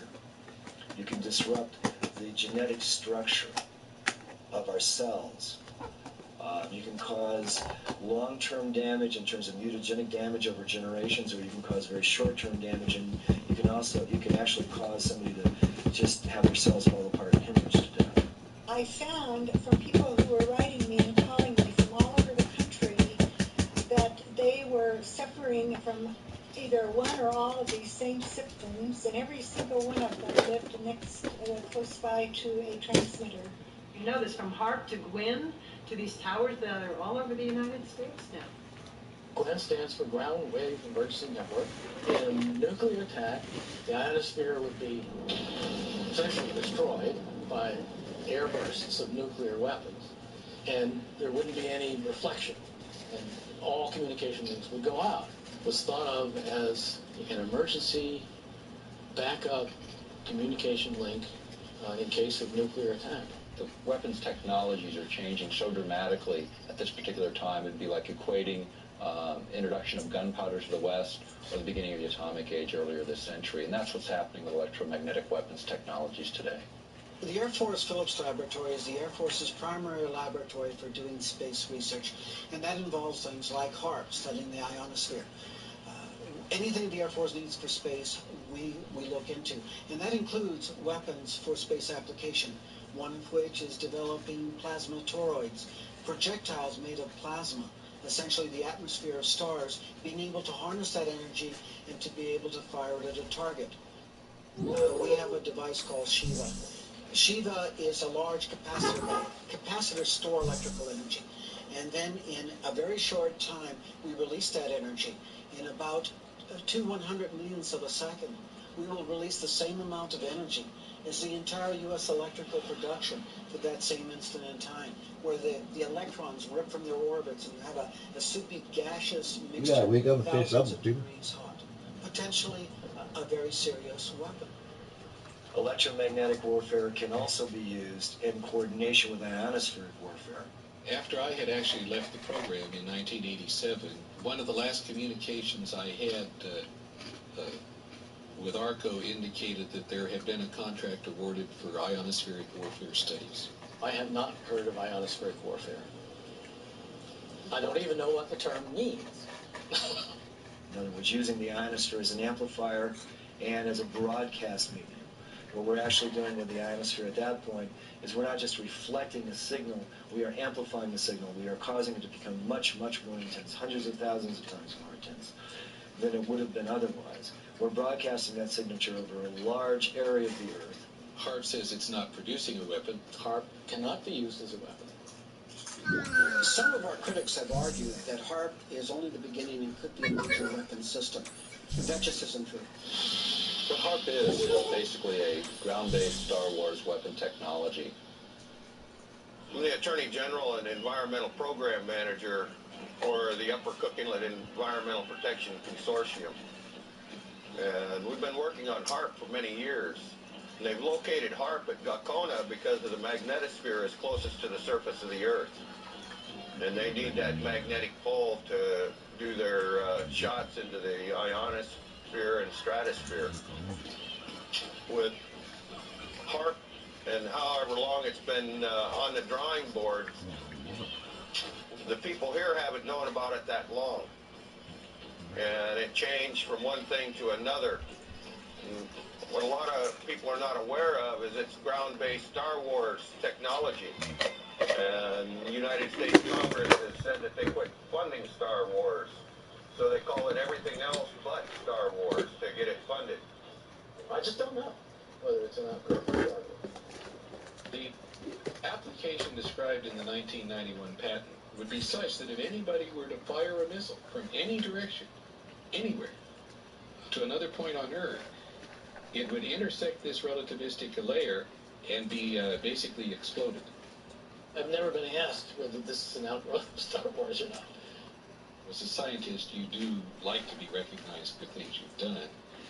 And because I couldn't write to the press, I'm under ARCO confidentiality, I sent a letter to Lord Cook, the chairman of the board of ARCO. and received actually a very nice letter back complimenting me for my contributions and assuring me that they would inform the HARP people of my contribution. There was never any intention to build anything associated with what Mr. Eastland had proposed in his patent. If you read the patents, I was thinking of ways to use it defensively. One was as an anti-satellite device. You could make these electrons in space and hurt a satellite. That could be used either for offense or defense. We could hurt the enemy's communications while maintaining ours, and I was interested to note that that was one of the things said in the HARP basic technical document. Star Wars was the state-of-the-art military technology of the 80s, but in the 90s and in the new millennium, it's going to be electromagnetic warfare. What we do know about electromagnetic systems and electromagnetic warfare is becoming even more interesting. As late as April 28, 1997, U.S. Secretary of Defense Cohen announced at University of Georgia that, in fact, geophysical warfare was becoming a more intense problem. In fact, they even speculated that terrorist organizations would have systems that could modify weather, create volcanic eruptions, or even cause earthquakes using electromagnetic waves. Now, right there you hear them telling you exactly what they can do to themselves. But to stop them from doing it to themselves, they want you to say, let's put a law against them doing it to themselves. You not knowing that the one you putting a law against them going against is really them going against themselves. It's some bullshit. And we're gonna be the one that use everything on. Bullshit, people. Yeah. You know, earthquakes is another thing. We have had a lot of them, a lot of volcanoes more in the last few years. Whether or not that is just a cycle of happenings, because we've had a history of earthquakes. Nope. That's what they tell you. History. But it just seems to me like that it's coming more often, and that there has to be some connection with some of the things that we as humans are doing to our Earth. The issue of earthquakes has been, looked at by other specialists, even going back to the work of J.F. Gordon MacDonald when he was at UCLA in the late 60s. He was also a science advisor to Lyndon Johnson. He's a specialist in geophysical warfare. He asserted then if you could ever get enough energy in at just the right frequency and just the right waveform, you could in fact trigger these kinds of events. And I think that's exactly what the Secretary of Defense, Cohen, was saying just a few days ago, was it's this idea that now terrorists may possess this kind of technology. It's obvious. I mean, if we're concerned that terrorists have it, we certainly do. Fuck Back that. in 1912, Fucking terrorists. We the fucking terrorists. To split the planet by combining the That's the fucked up part, vibrations with the resonance of the planet itself. The idea of affecting weather for many people gets to the point where you say, well, they're gonna do it to us until terrorists doing back in it. time, That's in fucked up. 1976, the United States, along with over 60 other countries, signed an accord where we agreed to not use weather manipulation as a weapon of war. This is before biological and chemical treaties, before many of the nuclear disarmament treaties. And yet, that was such a big threat in 76. Has our science progressed? Certainly. We're in this sea of energy. We're in a sea of gases. We're in a sea of particles that are charged. And they're moving constantly, just like a current in the ocean, just like the wind in the atmosphere. This current forms. And you draw and you attract these particles. Well, Wilhelm Reich attracted these particles. He pointed it at the sky and he said, you want clouds to be built there? You got a drought? You would point the device at that place and clouds would form there. Yep. In the 40s, there was interesting weather. So why they not doing it? By the 50s, there was actual experimentation in that area. By the 1960s, that area had advanced substantially. Well, there have been programs with salting clouds, salting things with silver iodide, and there's been some experiments where people from airplanes threw chaff out, the little pieces of metal, and tried to get those to absorb power. We have done such damage to the thermal balance, to the hydrologic balance of this planet at this point. We are seeing more and more disasters. You have to watch the news. You have to notice these things. You can't just take Prozac and forget about it, and the next day you see the whole Ohio River Valley was just flooded. Billions of dollars of damage. thousands and thousands, tens of thousands of people left without homes. And they actually say that they can make weather. Well, tell me, have you noticed any good weather here lately? No. The thing that people don't take into account is we are changing the entire density of our atmosphere, the viscosity of the atmosphere, the atmosphere's ability to flow, be fluid, to be freely flowing. We're changing that. Today we have a number of technologies, not just HARP, but satellites and other ionosphere heaters placed in strategic locations all over the world that can create the disruptions in lightning. Here's a paper that was recently unearthed that talks about creating what's called a highly ionized column up through the atmosphere. It might trigger, like if lightning is ready to occur, and suddenly this conductor was thrust in the middle of, into the situation, then yeah, it could. If you beam this radio wave into the ionosphere and you continually charge it up, not only are you sending energy into the ionosphere, but you're providing a path for energy to come back down out of the ionosphere. In other words, they can create a massive discharge of lightning, bigger than anything we've ever seen on this planet. And if you aim the beam at the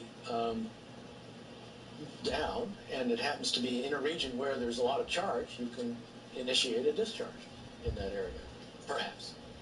Once a solar tap is formed and the ionosphere actually discharges, the electrons and energy will come from all over the ionosphere to that one point, and it will strike the ground in a bolt that is 100 times greater than any lightning bolt imaginable. And it will not just strike one time. It will strike 30 to 40 times a second until there are not any longer electrons or energy to flow from the ionosphere through that tap to ground. But when it strikes the ground, it will vaporize the ground, the water, or whatever it happens to hit. Kind of like 3 or 4 Mount St. Helens volcanoes going off each second that bolt discharges. Now, admittedly, that's kind of far-fetched, but whenever you're doing experimentation and you're taking risks with large amounts of energy, you must responsibly look at the worst-case scenario. And that could be the worst-case scenario. He's telling the truth. He's telling the truth. He's telling the truth. He's telling the truth. Whenever you're doing anything that you're doing, you got to sit down and filter that shit through your fucking heart and think about the consequences and repercussions to the shit, because once you start, It's going to affect everything. And so I think we need to be very careful as to what we do, especially affecting humans, animals, and other life forms. Well, animals and birds are incredibly sensitive to electromagnetic energies. HARP will not affect animals or birds. That's in the environmental impact statement. What I've heard about HARP is that it can punch a hole through the atmosphere if they wanted to, and that it could disturb the migratory bird pattern. It'll mess with like traditional village life who depend on the birds for their food and everything. yeah, that's it. You shouldn't have to depend on no bird for no fucking food. Because what if they just totally destroy the earth with this HARP machine? What are they going to think then? I think the biggest thing that scares me is that they don't know what they're doing. They're just trying it out. We don't know the results, and that's why we experiment. When people say they've never done this before, there's a lot of experiments that haven't been done. That doesn't mean we should get up and do them. Thank you. I mean, none of us have put a gun to our head just to see what would happen. Happen? Nah. Every scientific experiment involves surprises of that sort, and some of them very much alter what the purposes had been at the outset. I don't think it needs examples because it's such a commonplace phenomenon. That ghostly shading on the bridge walk is the only remaining evidence of what was once a man. The bomb blast consumed his body entirely, but cast his imprint on the stones where he stood to meet his fate. The bomb will not start a chain reaction in the water. converting it all to gas, and letting all the ships on all the oceans drop down to the bottom. It will not blow out the bottom of the sea and let all the water run down the hole. It will not destroy gravity. I am not an atomic playboy. Will you tell them that the United States government now wants to turn this great destructive force into something good for mankind, and that this experiments here at Bikini are the first step in that direction? We attended at Bikini the Mike shot, which was the first fusion bomb. And the manufacturers of the bomb thought it would be about 7 megatons equivalent of explosive power. It turned out to be 15.4 megatons of explosive power.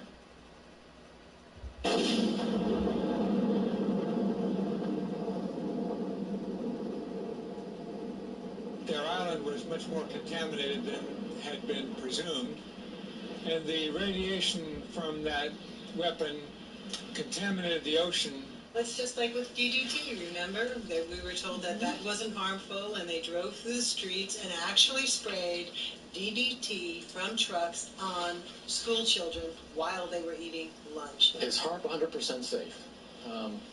I don't think I would categorize any radio transmitting system as 100% safe. We have made it as safe as we can. We have followed all the standards that are applicable. There are no standards because we have no intimate knowledge. Right. Where are the people? Where are our motherfucking votes on this bullshit? Many times we've experimented on various different things, and then it didn't turn out the way we expected it to. It can get as big as what's been determined to be safe in the environmental impact statement. It can't go any bigger than that. The environmental impact statement was funded by the Air Force and the Navy, the people that are running the program. When you look at the Earth itself, you think about the Earth and how it releases energy naturally. If you look at earthquakes and what we know about them over 30 years, they're increasing in depth, frequency, and magnitude. You can look at weather patterns. And what everyone knows, at least in this country, most of the world now, is weather patterns are going through dramatic shifts that are blamed on any number of factors. And you can also look at tidal heights in the North Sea, which have been steadily rising over a 30-year period as it's been charted. All of that indicates releases of energy. And then in the midst of this natural releases of energy, we're going to inject billions of watts of power into the magnetic lines of force. What this will do, they don't really know because they've never been at these power thresholds before. Safety is the main consideration here. Aircraft safety. Oh, I need the aircraft Radio safety. frequency safety. People safety, man. The environmental impact statement is the governing document. And anybody that has an environmental concern that we have not addressed in this should come to us. Hey, all the people in kNOw. There's no independent scientific committee looking at this outside of the military. There's no physiologists or bioscientists involved in this project from the military looking at those bioeffects. We think it's a narrowly focused a program in the sense that the bulk of it is military driven. That's what's driving the budgets and that's what's driving the program. The military research is one line of work, and I would say the medical research is another line of work, and for the most part, these two groups are not talking to one another. There are a number of scientists like myself who are concerned about this, who are in fear of what HARP could do to the planet. Not only mind control, but weather changes, possible earth changes, earthquakes, things like that. And we all need to band together. Man, how the fuck we can't stop our army from doing something that we are... Discussion on this, and scientists need to contact their government representatives and tell them what they feel about it. Our critics have talked about HARP and some of the problems they perceive. If anyone, any group, individuals, whatever, were concerned, they're welcome to tour the site. They're welcome to put together an independent team. of their experts to come onto the site and to review what it is we're doing. We have absolutely nothing to hide. We need to bring in people from all walks of life to study the possible consequences of this technology. We don't know the effects. I don't think we should move blindly forward and just do these experiments. We were recently invited to Brussels to speak to a group of parliamentarians in an organization called Global International. And we were able to present HARP as an issue to over 60 parliamentarians from 40 countries. And what was important is it really was the first time many of these folks had heard much about this project. But I can tell you that the international interest has been growing. The scientific community is starting to wake up to the issue. And what we're seeing is more people willing to go forward and speak out. I'm concerned that the people who understand that all life is interconnected aren't the people that are making the decisions about these experiments on our ionosphere. What air I breathe, everybody else breathes. Water, and air, and the land, our life. Let's do what we have to do to protect it. As living systems, we're open systems, and we can't draw the line between where our boundary stops and where the boundary of the non-living domain begins. The Earth is a living organism. It's not something that's really outside of us. It's really an intimate part of who we are.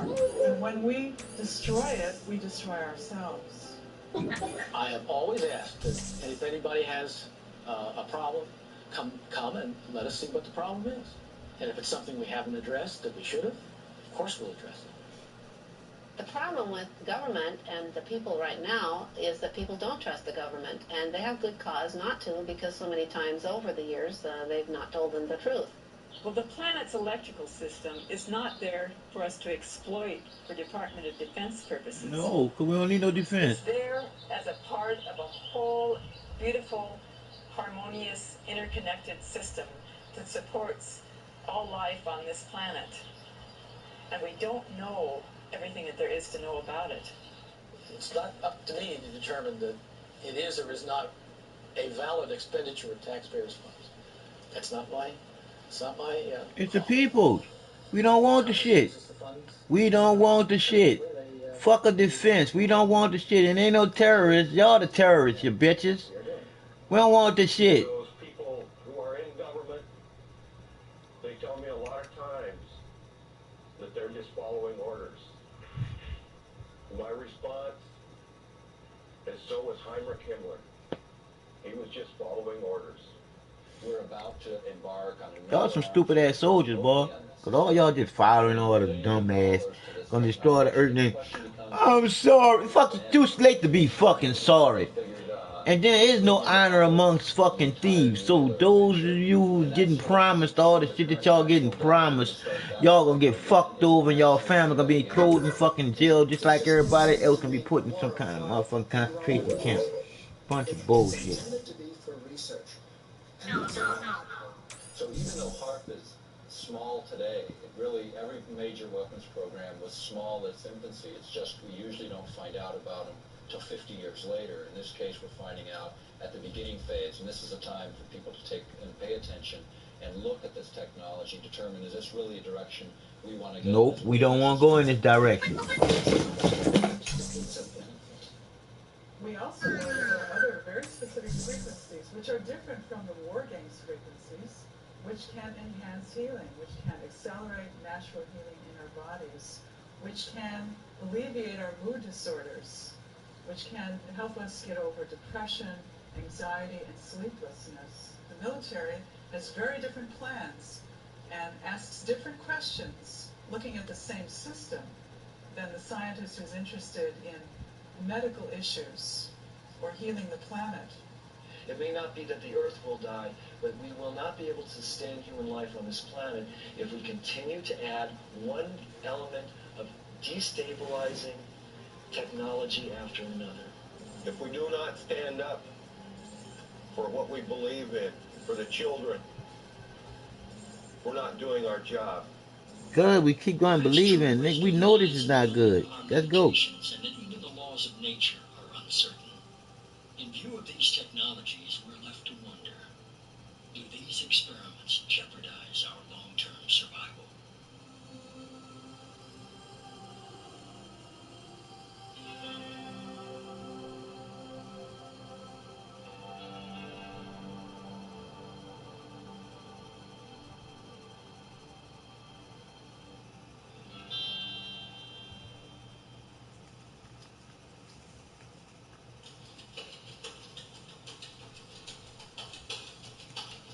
Oh, I got another one for y'all too.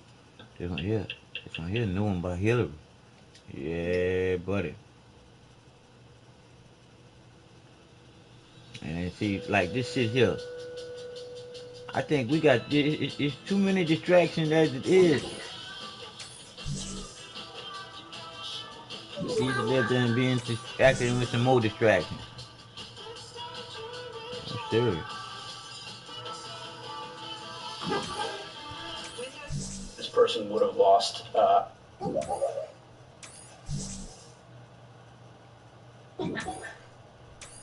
that's part of the show. Alright, that's part of the video. Can't read them. These are the. I thought that was a commercial. Secretive and highly What the fuck going on? Department is now saying that for the first time that, quote, top secret email. What the fuck?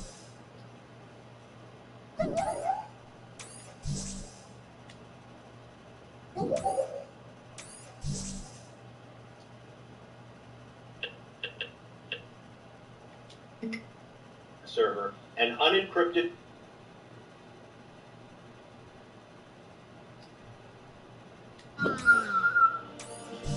All the objectives we seek, first and foremost. Fair use, niggas. Fair use. Truth is the truth. I feel some truth in this here. I don't believe in nothing, but I have faith in your heart gonna tell you the truth, and then I'm gonna say thank you for telling me the truth too. Would destroy freedom, dictate the future course of life on this planet.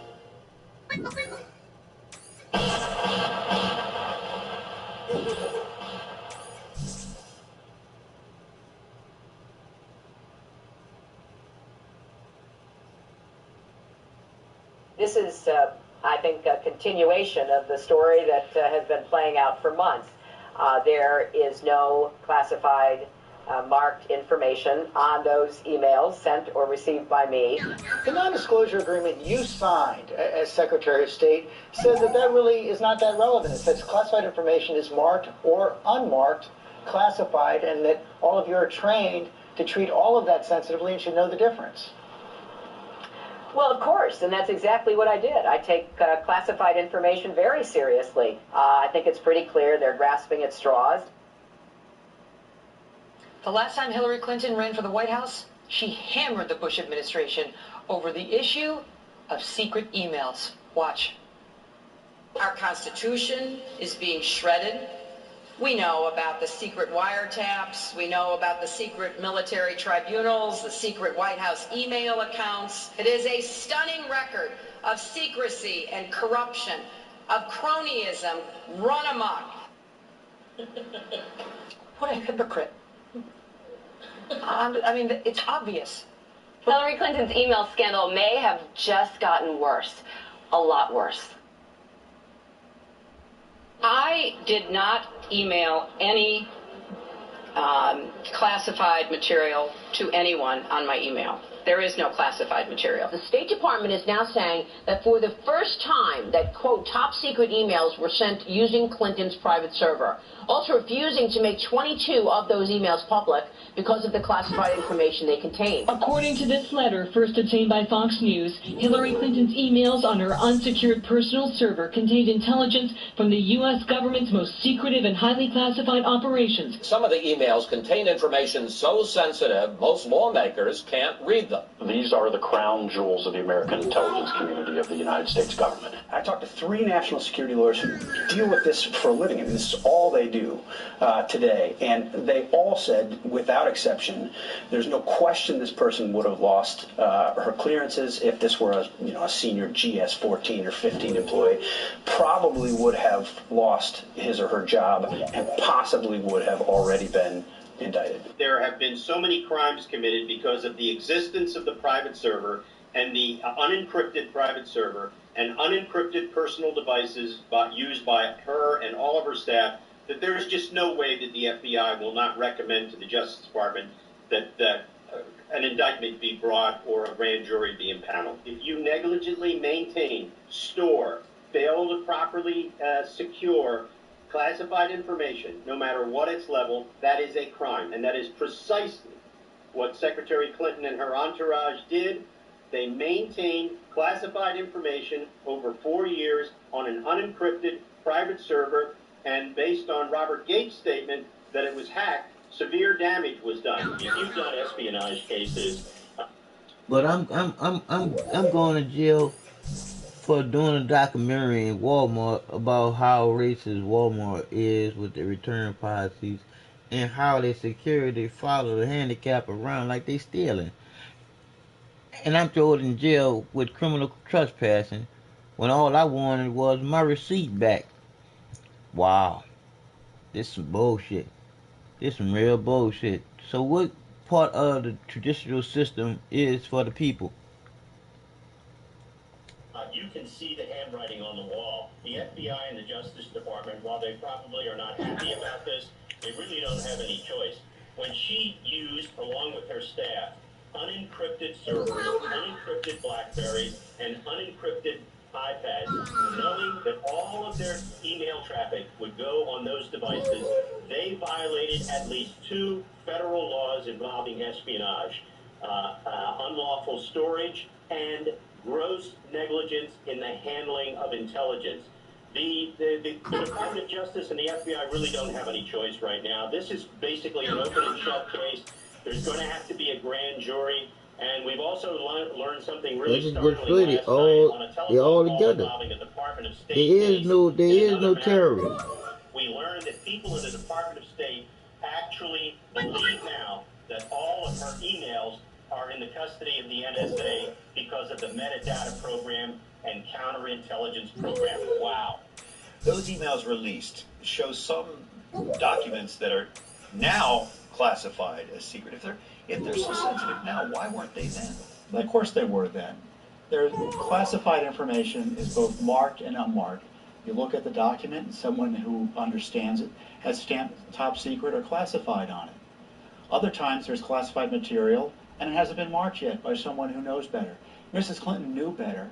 She didn't mark it, and according to the Washington Post, several emails that she created and sent had classified material in it. And as Secretary of State, would it be her responsibility to mark it classified?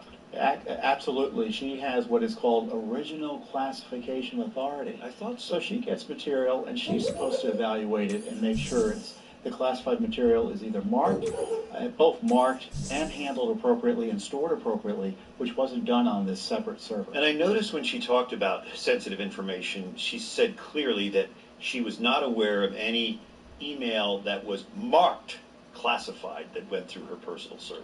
She's changed her explanations. Originally she said she had no classified material. Now it's marked classified material. I tell you what, most of the government material that is classified isn't marked. Among the latest batch of emails released by the State Department is this exchange between Clinton and then-Senator, now Secretary of State John Kerry.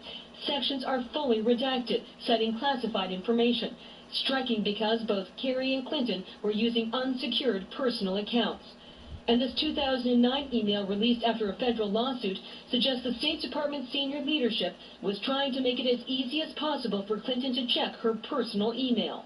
The top administrator in the State Department, Patrick Kennedy, who was still there, overseeing the response to all the inquiries about Hillary Clinton, was in on Hillary Clinton's separate email network and system from the get-go. Tonight, some 48 hours after we first learned Secretary Clinton conducted all, that's the critical part, all of her State Department business on a private email account. You see, federal law makes it a crime, punishable to up to 3 years in prison, if someone has records and, quote, willfully and unlawfully conceals or destroys such records. Did she conceal those records for years when those 7 committees were demanding to see her professional correspondence? Moments before we came to air, I spoke to Fox News senior judicial analyst, Judge Andrew Napolitano. So is she in trouble legally? She's in a lot of trouble legally, and there's 2 sources of her trouble.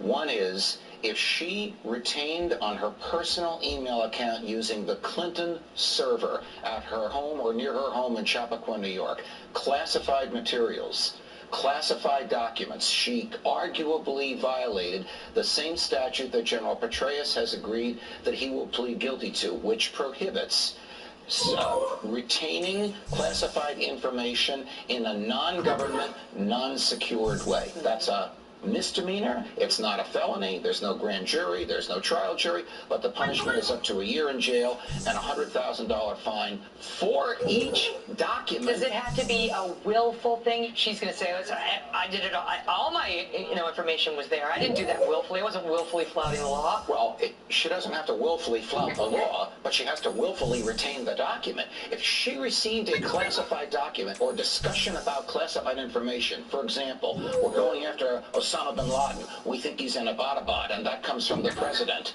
or from the Secretary of Defense, and that is in her computer in her home, rather than secured in a government computer. She has violated the same statute that General Petraeus. What are the odds that when she did all of her emailing on the private account, that in her entire tenure as Secretary of State, she never sent or received anything classified, which is what the State Department's claiming right now? In my view, it would be inconceivable. I don't know how she could do her job, because she had the highest security clearance there is. She had the same security clearance as the President, the Secretary of Defense, and the head of the CIA, so that she could openly and clearly deal with these national secrets.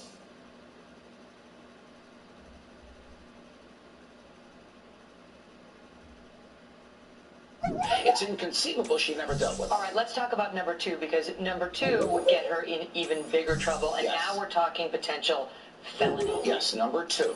The other way that she's in trouble is a person who knowingly and willfully destroys or conceals government records. This is a felony punishable in jail by up to 3 years, and, are you ready for this?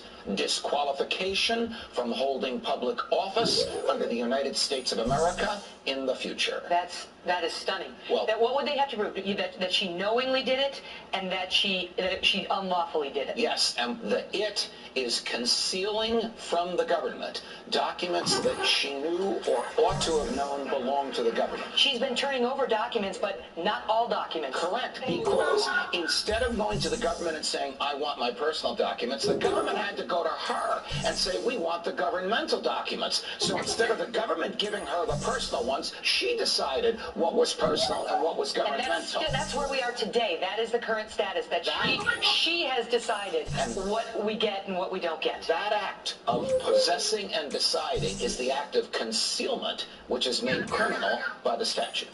Classified information may have been compromised due to Mrs. Clinton's personal email use, exposed in potentially hundreds of emails, according to 2 Obama administration inspectors general. Now, that's not Republican House members, but the internal monitors of Barack Obama's State Department and intel agencies. They referred this issue to the Justice Department and the FBI, which confirms they're considering an investigation. Now, that investigation could involve the key question: was the Clinton server compromised by foreign governments? The Clinton campaign, of course, forcefully pushed back early Friday morning, noting that this is a security investigation, not a criminal one.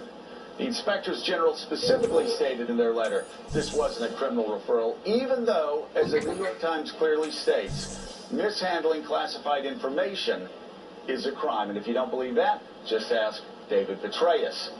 Back in March, Clinton was adamant that no classified information was ever trafficked on her private account.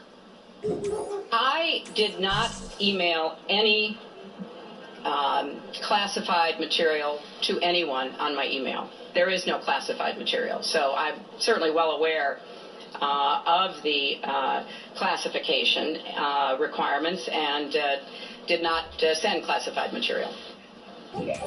But now the Clinton campaign is admitting that the situation is much more complicated. On Friday, they said any released emails deemed classified by the administration had been done so after the fact and not at the time that they were transmitted. But even after the corrections, the New York Times stated flatly that the Clinton claim was not true. And yet the next day, on Saturday, Hillary Clinton herself seemed to be again in denial. The facts are pretty clear. I did not send nor receive anything that was classified at the time. That's just Counter to the reporting. That's counter to the State Department inspectors general, and that's counter to the intelligence agency's inspectors general. It's stunning that she was still saying that this weekend. Hillary Clinton now claims the documents weren't classified, quote, at the time. But again, the inspectors general says they were, even if they weren't marked classified. The Obama administration inspectors generals looked at the information in the emails Clinton provided and made a preliminary finding that she was and is wrong. They say the information, some from the CIA and some from the NSA, was clearly classified when it was sent, and it's classified now, and it's always been classified.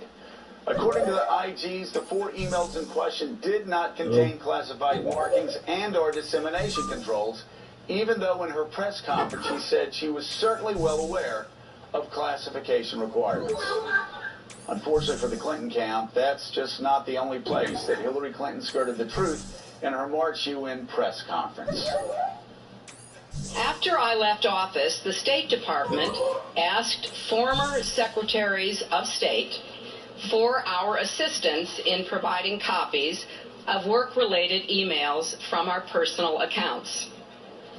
I responded right away and provided all my emails that could possibly be work-related, which totaled roughly 55,000 printed pages, even though I knew that the State Department already had the vast majority of them.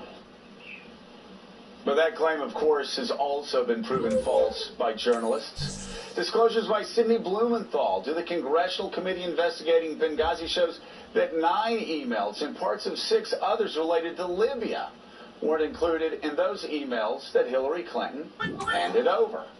Here's more. Hillary Clinton back in March. I wanted to just use one device for both personal and work emails instead of 2.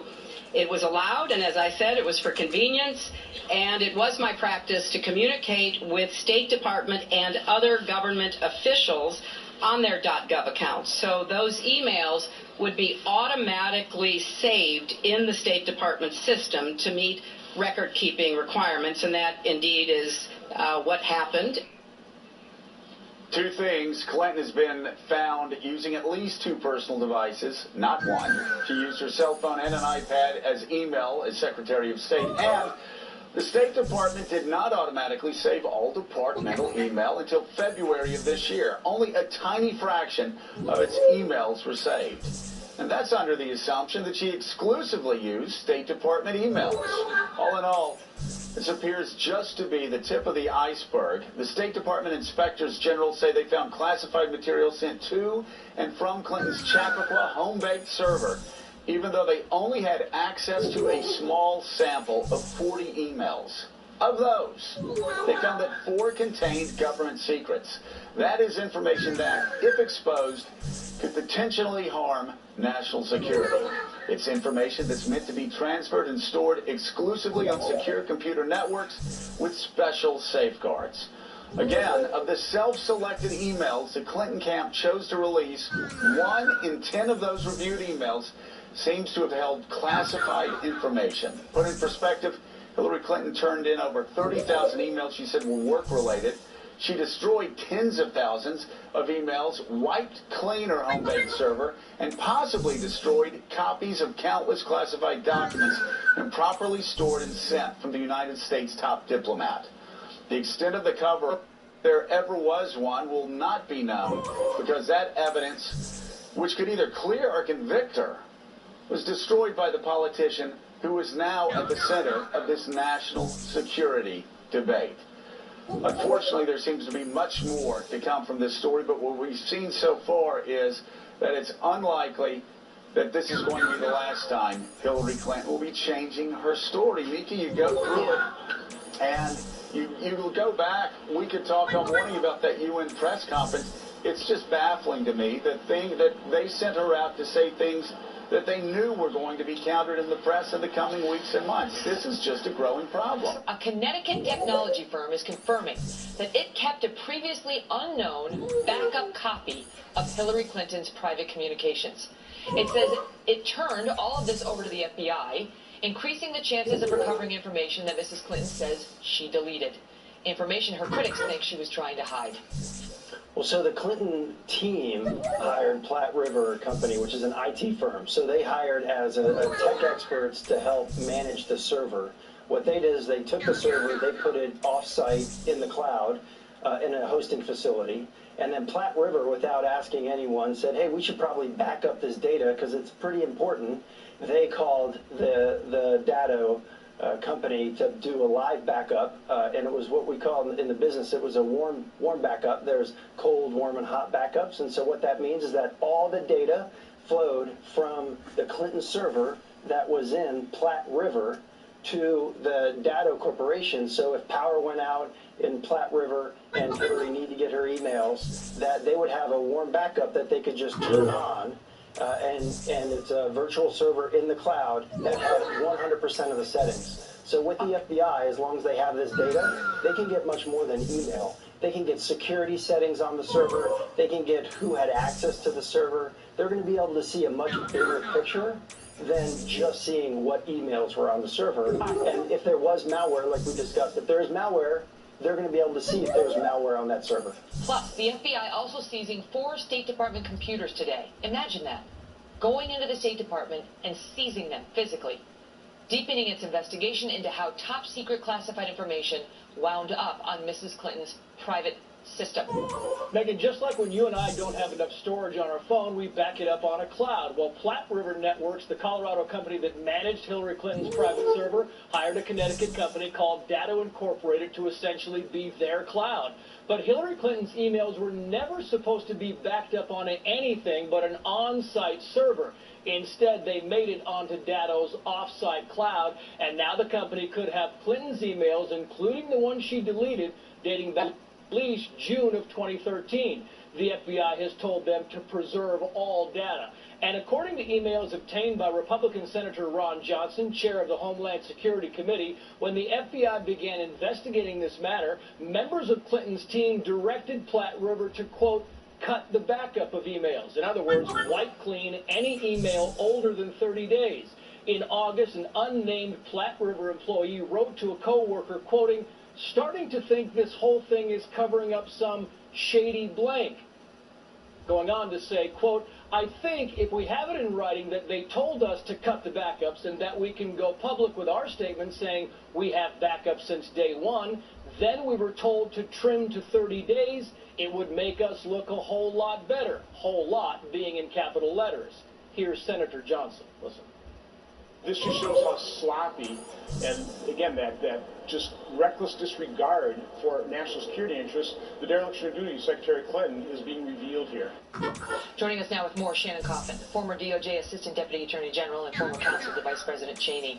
Out of all those headlines, we've got the subcontractor saying this is shady, being told to delete some of the backup. It happens while she's under investigation. The FBI actually went into state today and seized 4 computers. They don't do that as part of a political hit job. This is the Obama administration investigating her. So what do you think is the most important headline? As FOIA requests are coming in, as the State Department is asking for these emails back, she is, through intermediaries, telling her server people, start deleting things. That really sends up a massive red flag.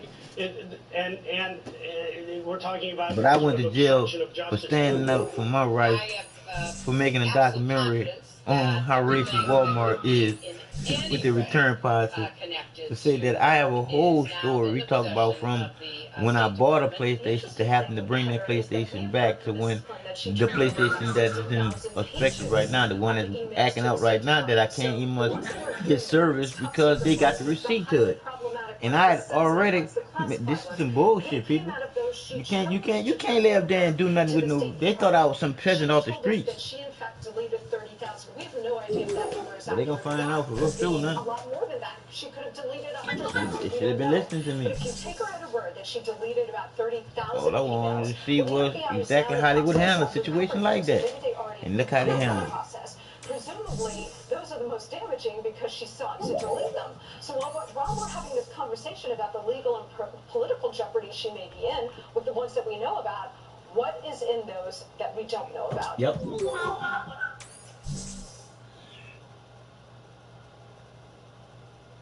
can confirm that as part of this monthly FOIA production of former Secretary Clinton's Fair use. All we doing is spreading the truth with people that's putting the truth out there. Hillary Clinton ain't shit. Government ain't shit. None of them bitches ain't shit. We can do without them. Documents are being upgraded at the request of the intelligence community because they contain a category of top secret information. I'm not going to speak to the content of these documents. I understand there's great curiosity. I'm just going to put that right out at the top. I am not going to speak to the content of this email traffic.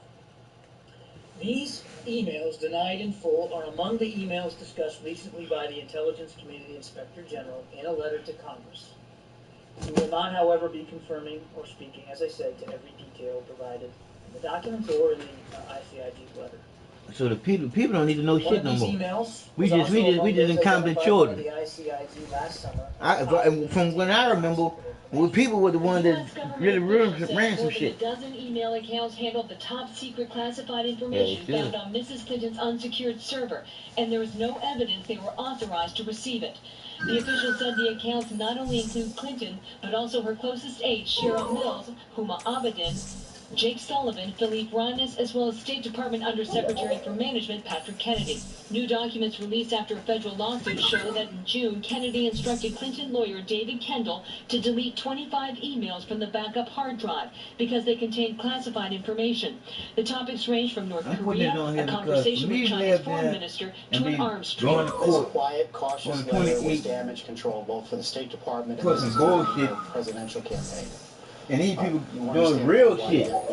And ain't much space in no jail time. Former intelligence officer says there is a universal feeling that the Clinton email issue is far more sensitive than the general public realizes, and there's no doubt the intelligence community is conducting damage assessments and evaluating the viability of any exposed operation, Brett. Okay, we'll follow it. Thank you. Well, there have been a lot of developments in the last 48 hours. In addition, Charles, a U.S. government official confirms to Fox News that more than a dozen email accounts handled the top secret classified information found on Mrs. Clinton's unsecured server, and there is no evidence that they were authorized to receive it. The official said that the email accounts include not only Mrs. Clinton, but also her closest aides, Cheryl Mills, Huma Abedin, Jake Sullivan, Philippe Reines, as well as State Department Undersecretary for Management Patrick Kennedy. Fox News is pressing the State Department on whether a damage assessment is being done. State Department recently confirmed that the messages in question include the most sensitive kind of intelligence. On January 29th, Fox News first reported that some emails on Clinton's server were just too damaging to release in any form, and the State Department subsequently announced that the 22 top secret emails were being withheld in full, and these were the messages being handled by more than a dozen accounts. This group is particularly problematic because many of these emails, we understand, contain intelligence from multiple agencies, and each agency had to review the document and then give their own decision on the classification. I anticipate that we'll go up over 2,000 classified emails by the time this is all over, and the State Department will also have to confirm that there are more beyond the 22 top secret that are just too sensitive to release in any form. Much bullshit. Because these are not disclosed at all, it makes it obviously much more apparent that somebody was apparently removing the classified markings on State Department communications and getting them onto her home server. That, I think, is the real significance here. But how can she have culpability if nothing was so designated as classified at the time? If it was designated classified and the classification was removed according to a protocol that she knew about and wanted, because that was the only way to get it onto her home server, then she is in it up to her eyeballs. What's the basis of your suspicion that perhaps so-called classified markings would have been removed? Well, the documents originated someplace. They didn't drop in from Mars. The person who originated them necessarily put classified markings on them because the State Department has said that they won't release any of them. So they were at one point marked. Now, how did the markings get off? I think if you turn to an email exchange between her and one of her staffers back in 2011, you find that she's waiting for a classified set of talking points, and at one point says, if they can't get a secure fax, she says, turn it into non-paper with no identifying heading and send non-secure. Now that is very particular language relating to the fact that there are 3 communication systems within the government. non-secure, zipper or secure, and the highest, which is JWICS. The information from zipper and from JWICS cannot move on the low-end system, NIPR. And if you put anything on there that's got those markings on it, it essentially sets off an alarm that alerts the people involved with security. So those markings have to be taken off.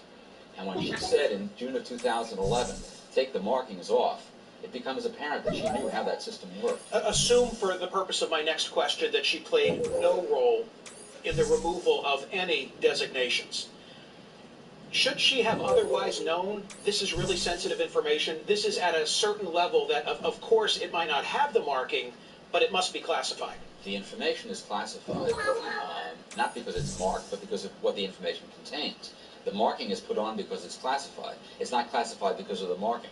So, for example, if she has signals intelligence or information from a human source that is obviously confidential and secret, and relates to intelligence activities of the United States abroad, she'd have to have been a low-grade moron in order not to know that it was classified. Her first argument was, there are no classified materials. Then she changed it to, I didn't send or receive anything that was marked classified. So let's just say, let's just hypothetically say, Mrs. Clinton and her associates are indicted for conspiracy to violate the espionage laws of the United States by knowingly letting secrets get out. So if she tries to tell that to a jury, guess what the judge is going to say? The judge is going to say, members of the jury, the Secretary of State, who has been trained to identify classified materials, is presumed to know what's classified or not, whether it stands top secret or not. That would force her to get on the witness stand. That would force her to justify how these pictures of Yemen from a satellite are not classified. Do you feel, with your judicial gut, she is going to wind up getting charged? Yes. I feel that she's in serious trouble and she doesn't recognize it. I can tell you this, the team of FBI investigators and federal prosecutors that are pursuing her is the highest and best in the Justice Department.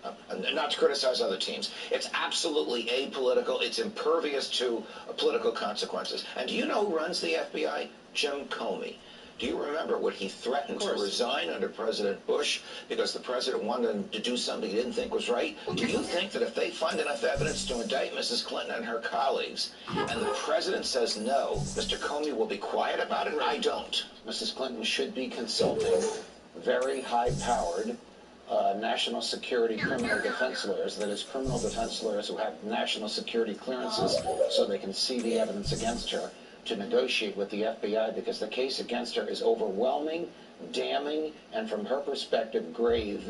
And when she says there's no there, when she laughs about it, when she says this is the re-suggesting of an old New York Times story, she's effectively mocking the 100 FBI agents that are investigating. Even today, she said that she never sent or received classified information. That infuriates me, Megan, because that's a word game when she says, I neither sent nor received anything marked classified. I'm making the quotation marks with my fingers because nothing is marked classified. It doesn't change the fact that I never sent or received any material marked classified.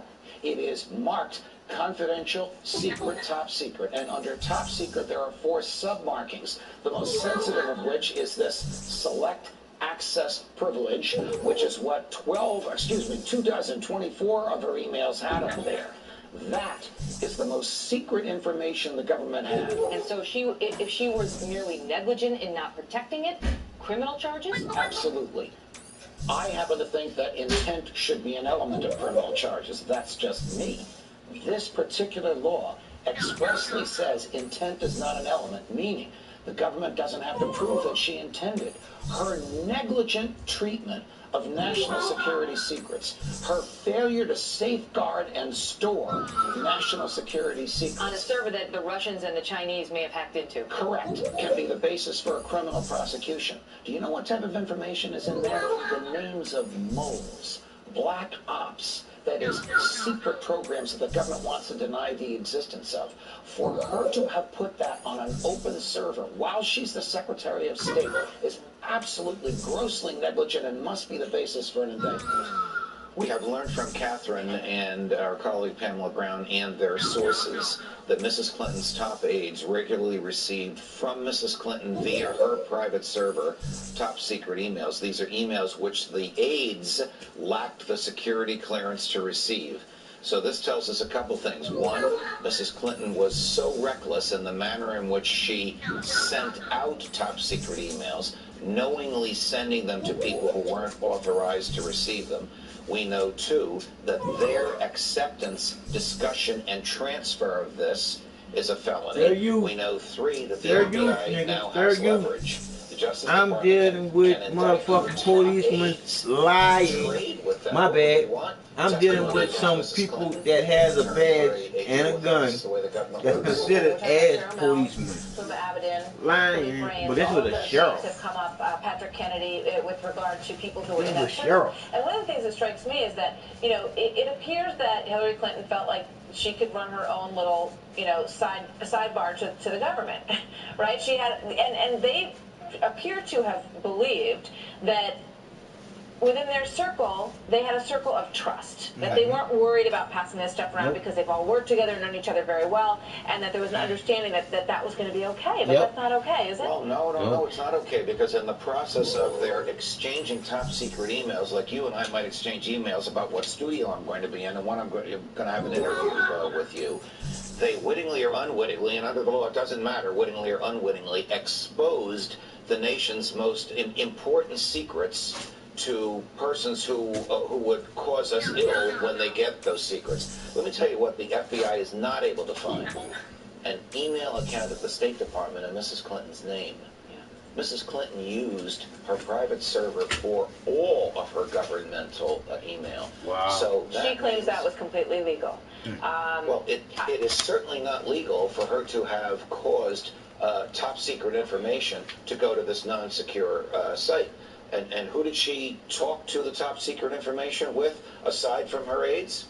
The president himself. No. The president himself is sending her an email, and he must see up there. It doesn't say state.gov. It says Clinton.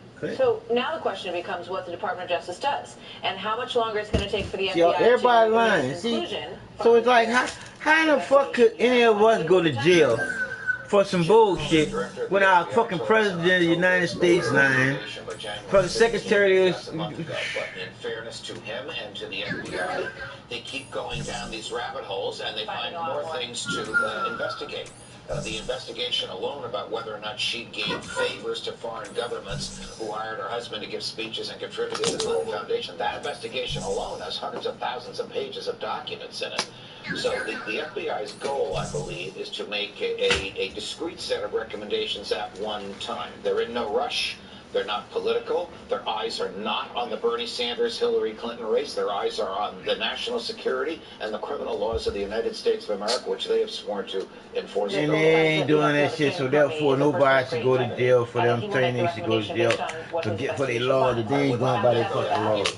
Fuck, why should we go by the law? It's a decision for the Attorney General, Loretta Lynch. She may feel she has a conflict because of her political contributions. But I'm not like them. Politically, she may call and I'm going to go with the law as soon as law is, if she rejects a recommendation from the FBI to indict. The repercussions against Mrs. Clinton will be, in my view, as catastrophic to her political views as if her political career as if she had been indicted. You tell me if you think the following was secret, top secret, or confidential. Satellite images of military installations in an unnamed country in the Middle East. I'd call that secret and confidential. Interception of telephone communication and email communication, foreign agents in the Middle East. Secret and confidential. The travel itinerary of the now late Ambassador Christopher Stevens in Libya. Secret and confidential. The true name and identity of a CIA agent operating under deep cover. This isn't hard, Judge.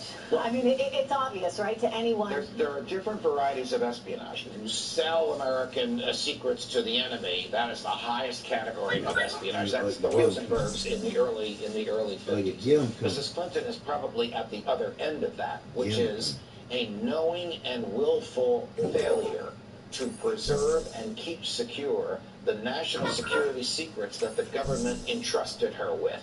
But she will probably say, Because she You said gotta this put your 100 boy in times. jail for laying I up there, neither man, sent for nor telling. received anything marked classified. Nothing is marked. That's Well, how does that actually And matter? then snowed on. Because it can be They still got classified snowed after on the in fact. another And country, again, this scared to information come that here you so they just can brought put up, him in jail. it's all For him common telling the sense would truth tell on the you government, classified, snooping on right? us. Trish, Boy, this much of it is presumed classified. Y'all can't do me shit. What makes it classified is the nature of its content, not whether the word top secret or secret is stamped on it. But think of how she's parsing words, a la her husband. It depends on what the meaning of the word is. Nothing was marked classified. She's correct. She's technically correct because that's not one of the markings. When Hillary diverted all of her governmental email traffic to the server that she and her husband... The private server. The private server. And then Judicial Watch filed its complaint in the Freedom of Information Act. And then the State Department said, we don't have anything. And then the New York Times revealed the existence of the private server. Then Hillary did two things. She downloaded 55,000 emails from the private server, and she wiped off or attempted to destroy or erase what she said were personal. She took the 55,000 that she downloaded and handed them in a flash drive to her lawyer. It turns out that among those were classified and secret. So the State Department says to her lawyer, who lacks a security clearance, you have classified materials in the flash drive. Before you release them to anybody, would you remove certain words? Now, normally, the State Department would do this on its own, and that's the normal thing you do. You redact the secret part, you white it out, and you reveal that which is not secret, because the law is transparency.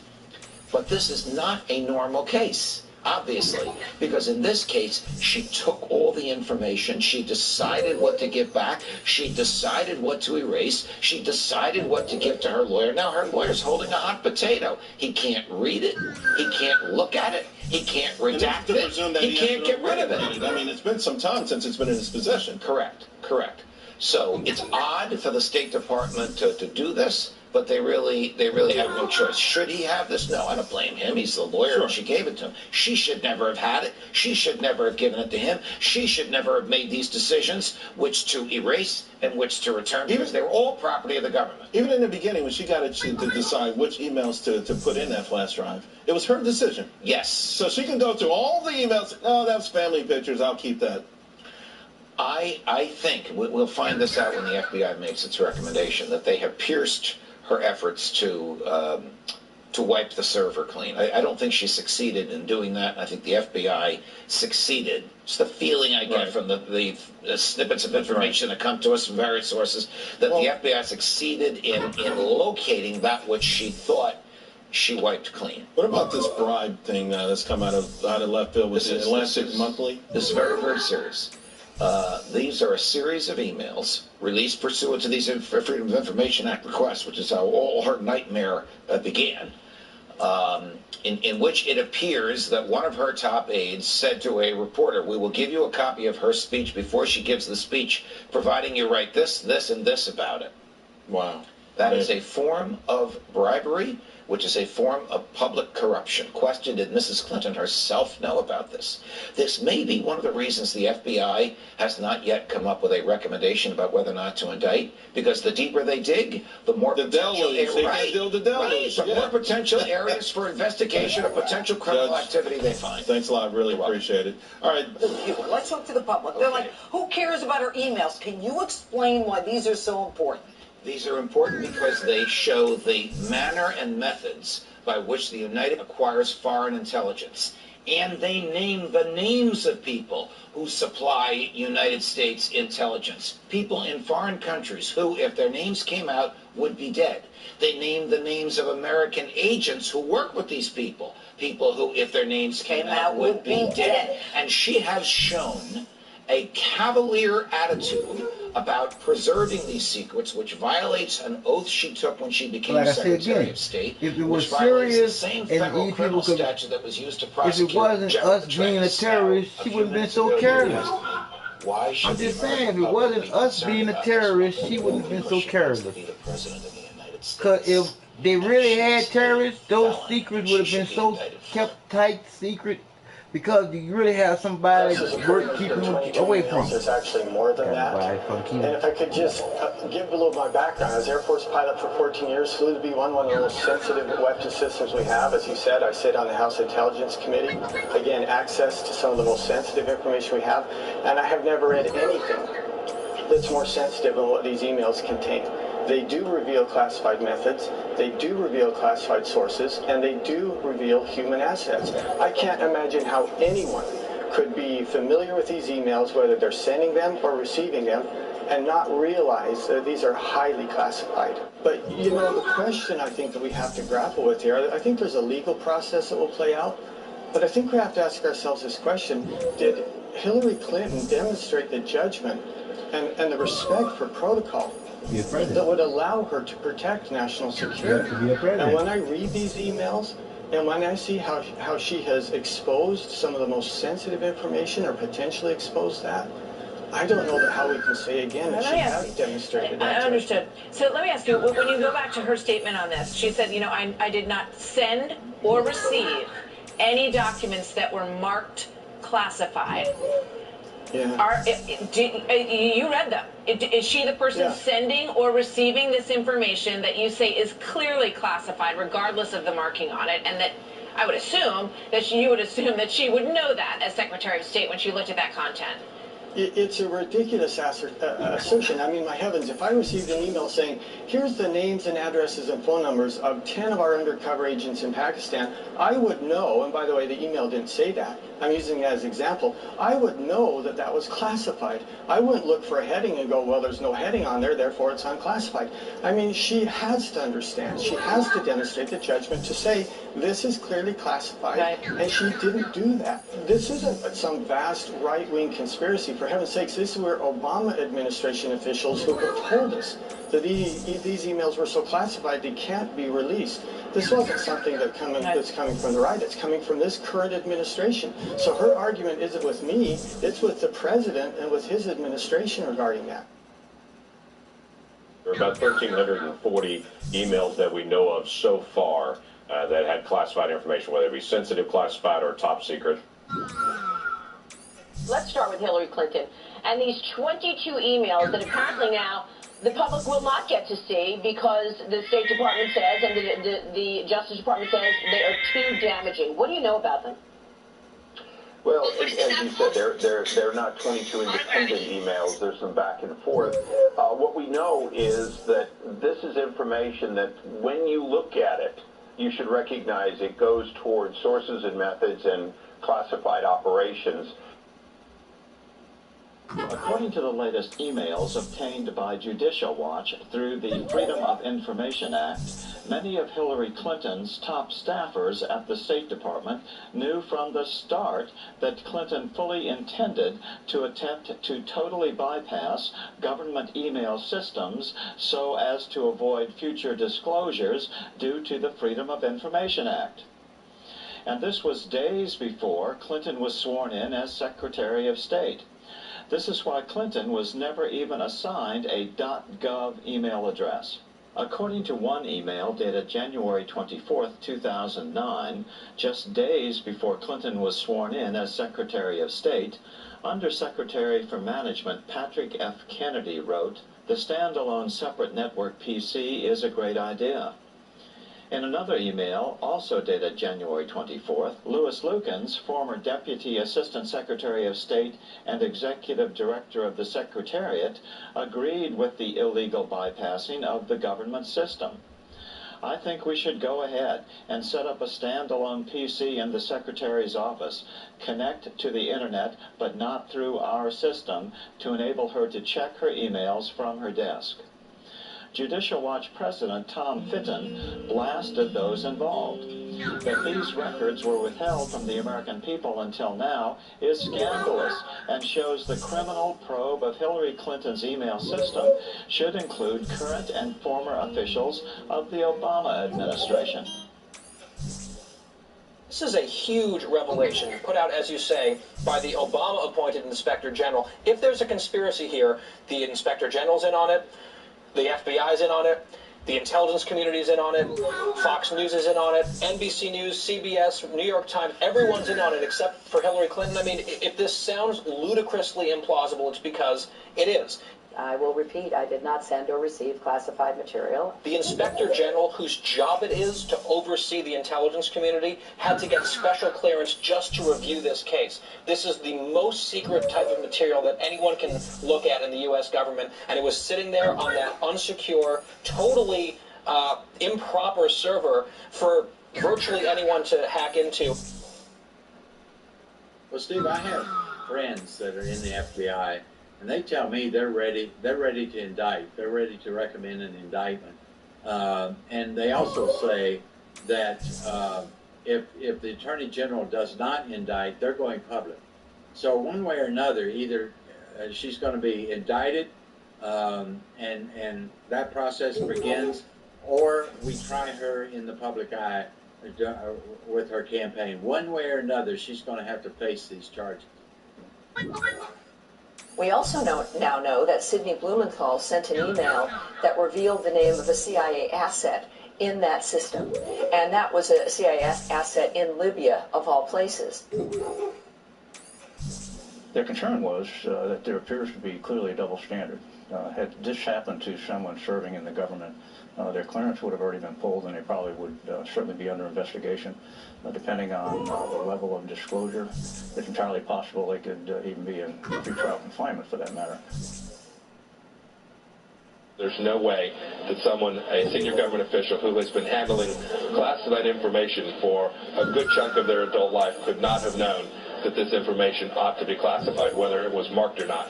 Pompeo can't get into specifics because the intelligence is so sensitive, but said sources, methods, and lies were exposed. When things get classified top secret, it's about things like where assets are and how our soldiers and sailors and Marines move about the world. When you read those emails, you realize that having them in an unsecured environment certainly put American national security at risk. I've had a chance to read these 22 top secret emails, and I can assure everyone watching today that there's important national security information contained in those. And they were, for months and months, stored on a server that was not protected in the way the national security information must be protected.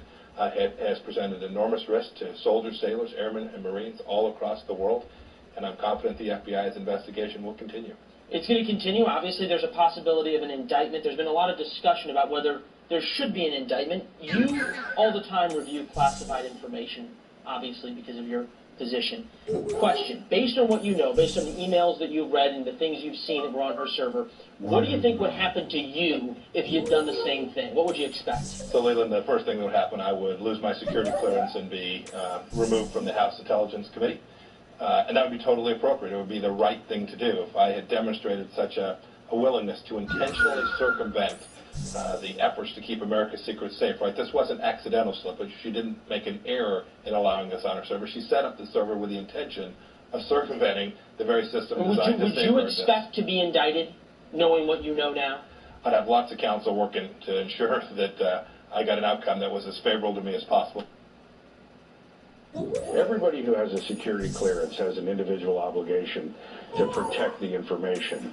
You can't just turn a blind eye and pretend it never happened and pretend it's unclassified information. I think she has to acknowledge she's made some terrible misjudgments and errors, particularly on the server. Look, the vast right-wing conspiracy didn't put the server in her damn closet.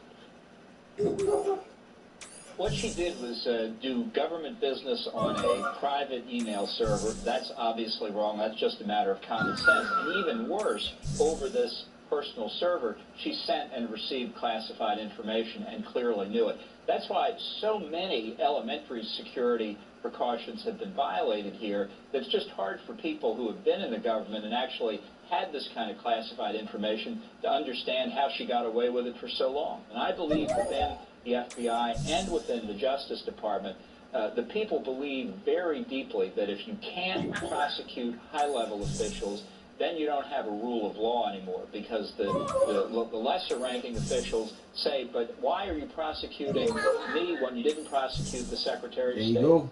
There you go, and that's what I'm putting it on TV for right Clearly, now. all America's allies were aware of the problem with Hillary Clinton's system. And it does raise the question, how did foreign governments communicate with the Secretary of State? Foreign ministers, more than heads of government, get by on their personal relationships. And in this case, Hillary Clinton was unable to forge any personal relationships because, by definition, communications from foreign governments are confidential and classified for the very basic reason that if they're not, then they're not going to talk to you. So if they can't get in touch with her, if they have to go through Huma Abedin or Cheryl Mills or whoever, and then those two have to somehow relay the information to Hillary Clinton, it helps explain why for those 4 years it seemed like America was kind of cut off from the world. All the foreign ministers can talk to each other, but none of them can talk to Hillary Clinton. Look, it's obvious that the other guys, the good guys, the allies, knew the problems with her server. So we can conclude that the Russians and the Chinese and the mullahs in Tehran and all the other people did as well.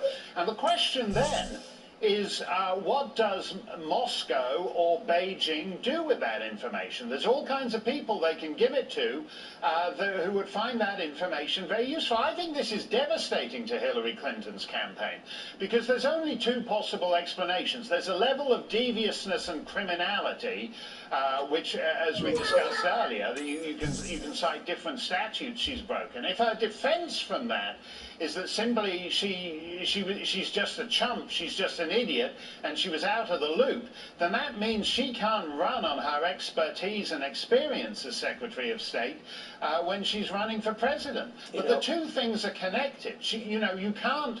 This is a disaster for her because it goes to competence, it goes to judgment, it goes to all the most basic issues you ask of a presidential candidate. I mean, I think what's clear from the bubble she was in is that she saw herself as a Clinton first and as an American government official second. She's hedged in by Huma Abedin, Cheryl Mills, and a couple of people who act as her gatekeepers. The world can't get to talk to America's Secretary of State.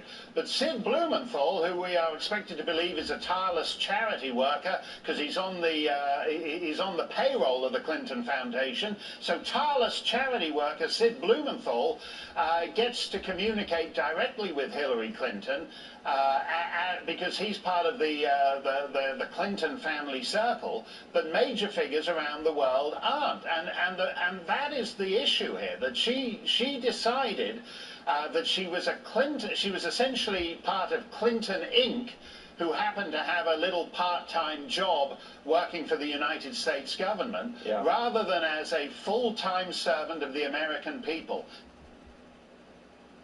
All right, now, let's talk a little bit about her answers here, because the answer that she has been giving reporters over and over again about these emails is becoming stunningly transparent. Now, when she was in Nevada on Tuesday, we heard it again. Here's what she said.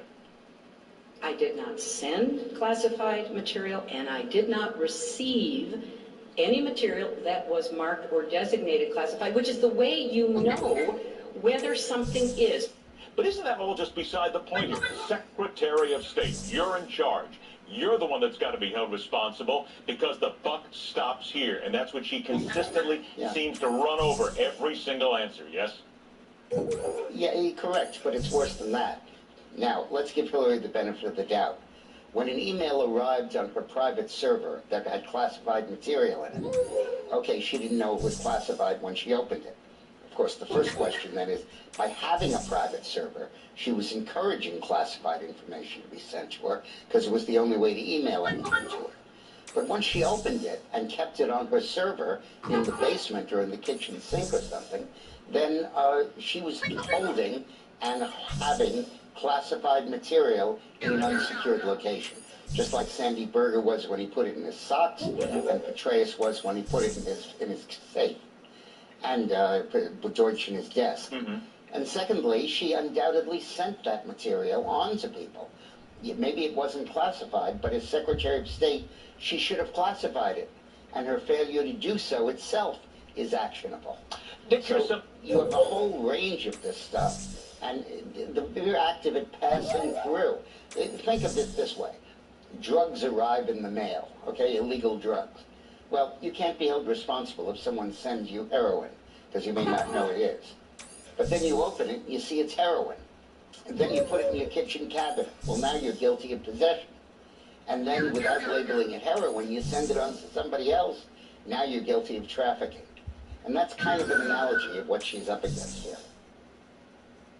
Well, look, in terms of what people are going to get slapped with, look at the front pages today in terms of what Secretary Clinton is getting slapped with. Are you now saying that that is an issue in November, that this is going to harm her electability? Well, I think, what you just said is true. Republicans are talking about what I have said is that there is a legal process underway right now. And I'm not going to politicize that issue. I am not attacking Hillary Clinton on that issue. I stand by what I said in the first debate. Republicans, needless to say, have a different point of view on that.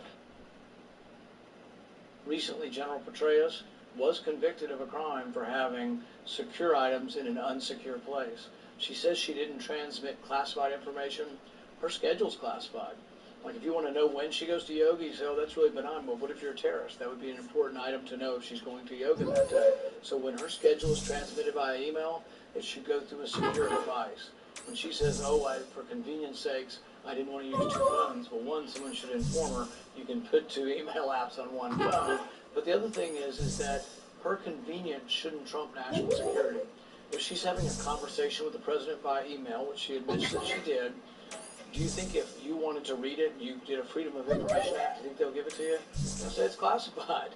And yet she's saying, oh, I didn't do anything classified. She probably did hundreds of emails that are potentially sensitive or classified that should have been routed to a secure server so national security can be protected. And Hillary Clinton is disqualified from being the commander-in-chief of the United States. In fact, one of her first acts as president may very well be to pardon herself. Because Hillary Clinton stored classified information on her private server, and Hillary Clinton lied to the families of those 4 brave Americans who lost their life in Benghazi. And anyone who lies to the families of Americans who have died in the service of this country can never be Commander-in-Chief of the United States. First of all, Hillary is now officially under investigation for the emails. Big. That's big. You know, if you look at it, look, I don't think anything's going to happen to her because it's all Democrats that are doing the investigation. I mean, it's the way it is, right? If the prosecutors are honorable, and they may be, if they're fair, if they're just, sadly, bad stuff has to happen because what she did is very criminal and very serious, and it's too bad. It's too bad. Hillary Clinton's problem is that no one trusts her because she's not been forthcoming. She's not told the truth. The email issue is an issue of national security. She put her political ambitions ahead of the national security interests of this country. Hackers can get into any place, even in our own secure servers in the federal government, but to be able to have a private server, not expect people to, with classified information going over those servers, I mean, this is something that she has to come clean on. Damn, it feels good to be a Clinton. Damn, it feels good to be a Clinton. A shameless politician always plays her cards right. Got a crew for the fight on the airwaves. Lapdogs in the press keep their mouths tight. Cause a Clinton never needs to explain why it is what they done or with who. A real Clinton knows that they're entitled, and you don't get to know what they do. What difference does it make? For a Clinton, what's loaded in some fat Apple file? A Clinton plays the victim for promotion. A Clinton kills it off with a smile. Damn, it feels good to be a Clinton. A server full of secrets ain't no thing. Damn, it feels good to be a Clinton. Never hit with a sting.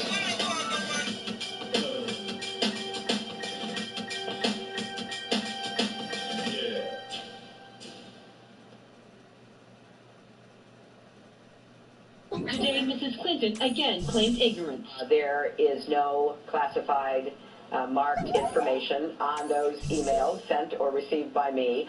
Clinton was pressed in the same interview on her signed 2009 non-disclosure agreement, where she acknowledged as Secretary of State, markings are irrelevant. Quote, classified information is marked or unmarked, including oral communications. Clinton pointed to her aides. There has to be some marking, some indication that someone down the chain had thought that this was classified, and that was not the case. But according to experts, federal regulations require security clearance holders to speak up when classified information is not in secure channels. First, let me say that I am confident that I never sent nor received any information that was classified at the time it was sent and received. And what I think you're seeing here is a very typical kind of discussion, to some extent disagreement among various parts of the government over what should or should not be publicly released.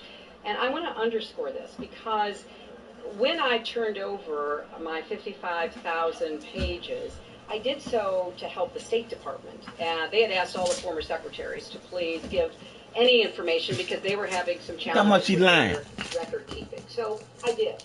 But then I said, okay, let's make it public. Now, if I just turned it over, we would not be having this conversation. But when I said, hey, I want it to be public, it has to go through the FOIA process. Boy, That's you what's hear that? going on here. And Get that I whole am, line? going to continue to say I want it to be made public as soon as it possibly can. And we will do whatever we can to try to get the process to move along. I did not receive anything that was marked as classified. This material is all on the unclassified system of the State Department. So it's already on the unclassified system. If we were not asking for it to be made public, there would not be a debate. This is all about my desire to have transparency and make the information public. While they are calling and saying Hillary Clinton has asked for these to be released, it actually wasn't up to her. It was the court that ordered that these be made public by certain dates. By today, they were all supposed to be out there. Now we're going to wait until February. So yes, she's called for it, but that wasn't a favor. That's the Freedom of Information Act, that reporters like you and I can go and the public can write requests saying, share these public records with me.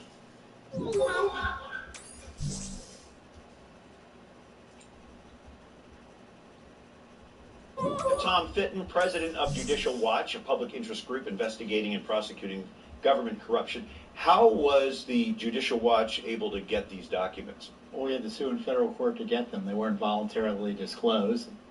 And sue in court to get the document. I saw it as a matter of convenience. The server contains personal communications from my husband and me, and I believe I have met all of my responsibilities, and the server will remain private.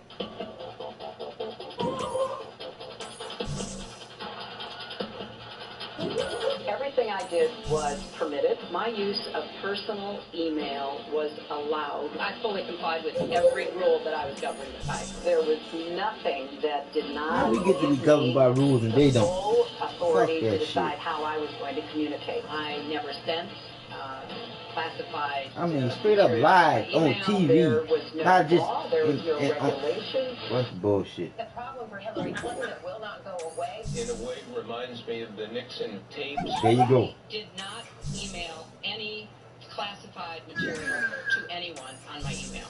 There is no classified. And I am not a Hillary crook. Clinton's server contains classified information. I am confident that I never sent nor received any information that was classified at the time it was sent and received. A review of just 40 of 30,000 emails found 4 of them had classified information. Are you confident that those 4 emails were not classified at the time that you were transmitting them, sending them and receiving them? Yes. The messages were classified when they were sent and are classified now. I'm certainly well aware of the classification requirements and did not send classified material. 305 documents flagged? Right, that's pretty much what it means, Lou. I did not receive anything that was marked as classified. That, we are told, is not the legal standard. I've never had a subpoena. You did get one in March. Couldn't be more plain. The Honorable Hillary R. Clinton. And you think the American public is that stupid? The server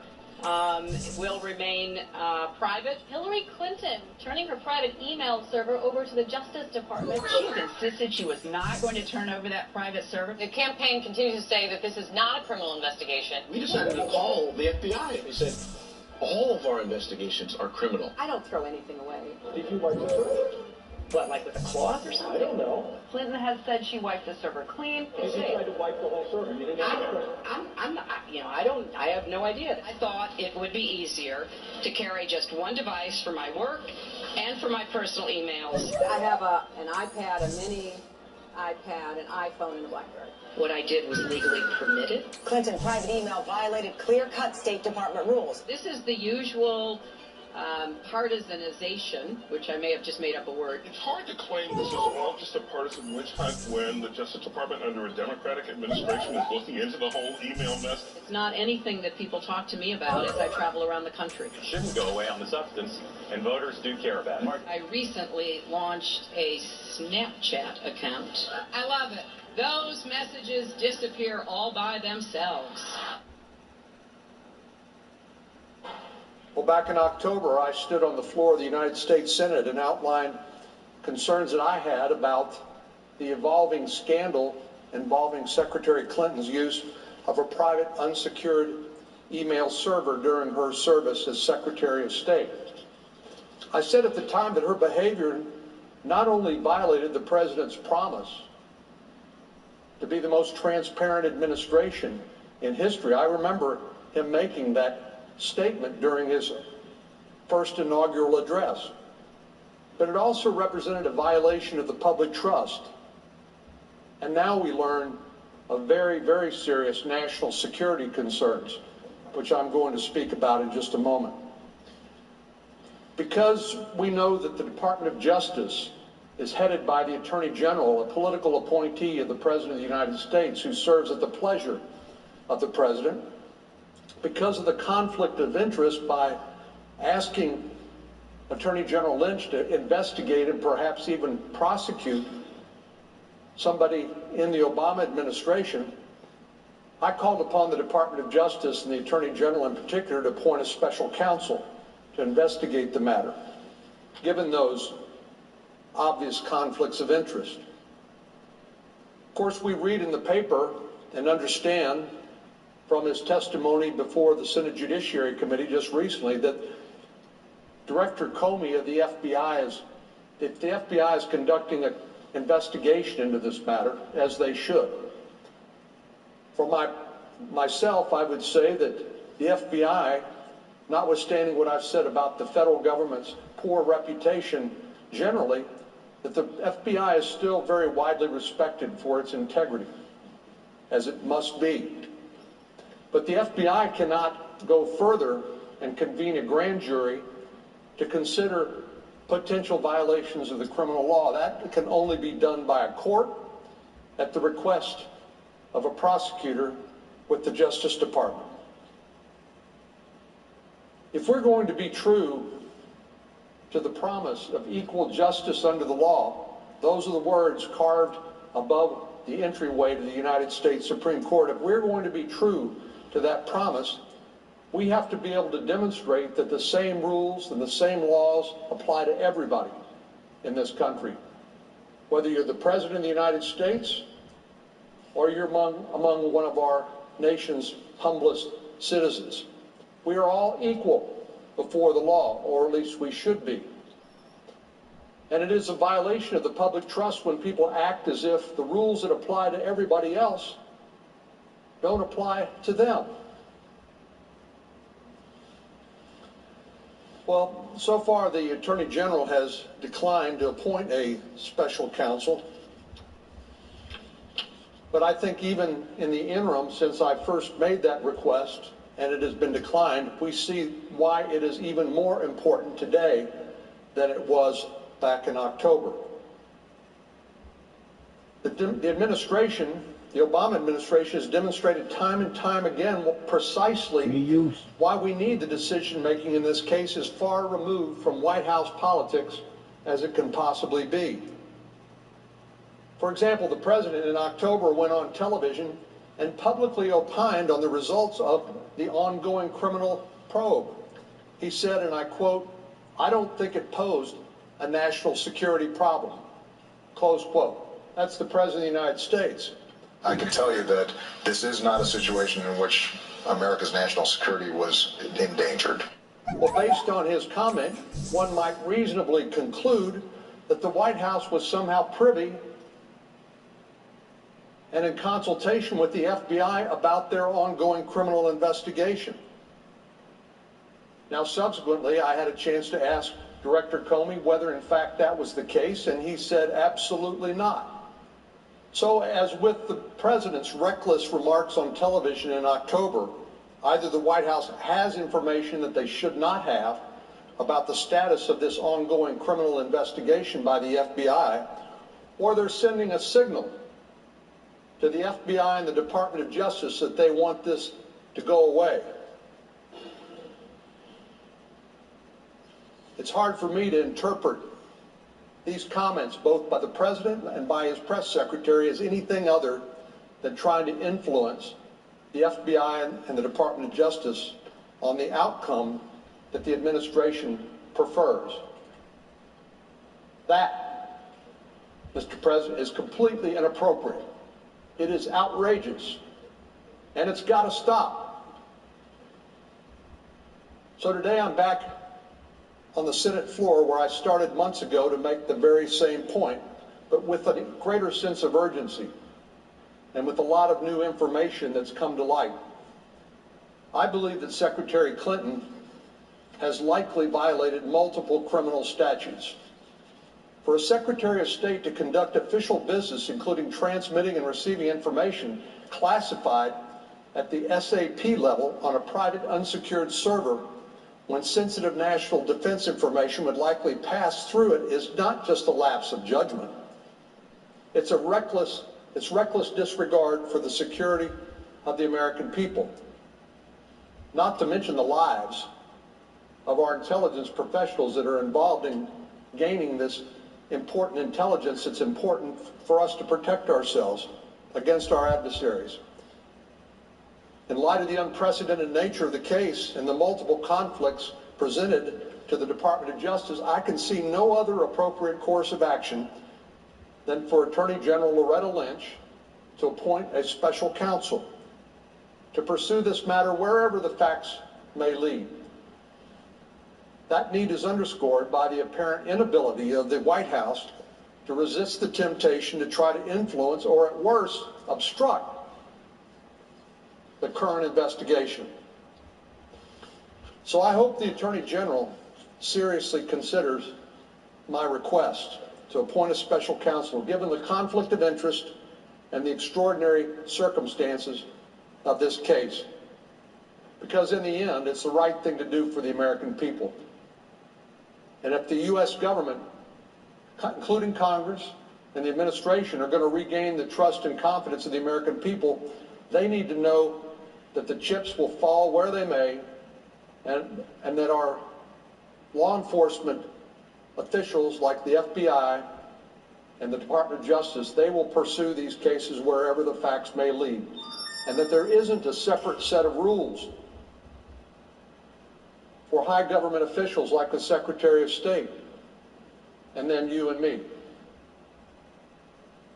Now, with respect to any sort of future issues, look, I trust the American people to make their decisions about political and public matters, and I feel that I've taken unprecedented steps to provide these work-related emails. They're going to be in the public domain, and I think that Americans will find that interesting, and I look forward to having a discussion about that.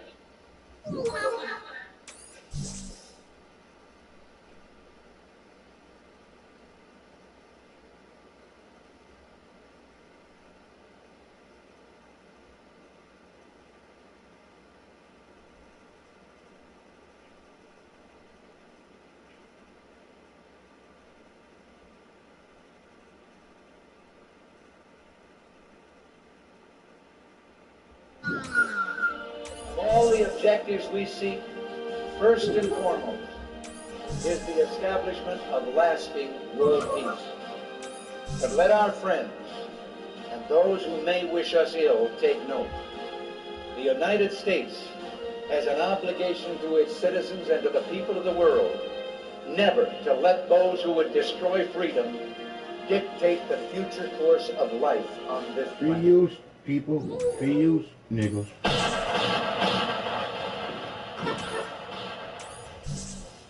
That's the way you put this shit together. I guess that's the $1,000 question, isn't it? The $10 billion question.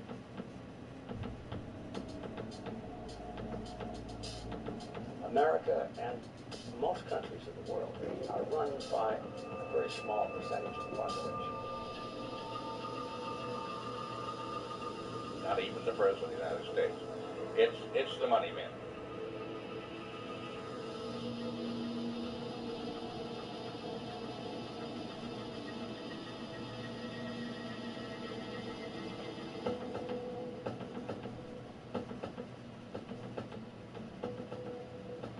Obviously, the people in government aren't always the ones getting rich, so that you have to ask who are the ones behind it that are really getting rich, that are enjoying the benefits of this rip-off.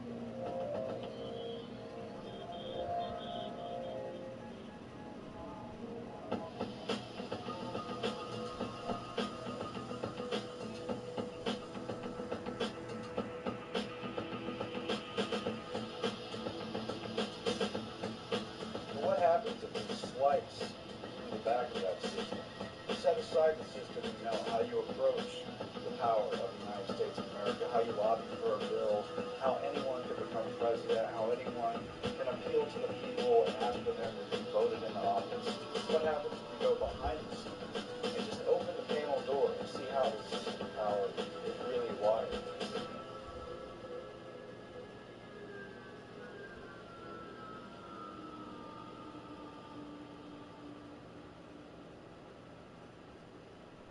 The interests of the American public have no bearing in the direction of the country, in the policy decisions.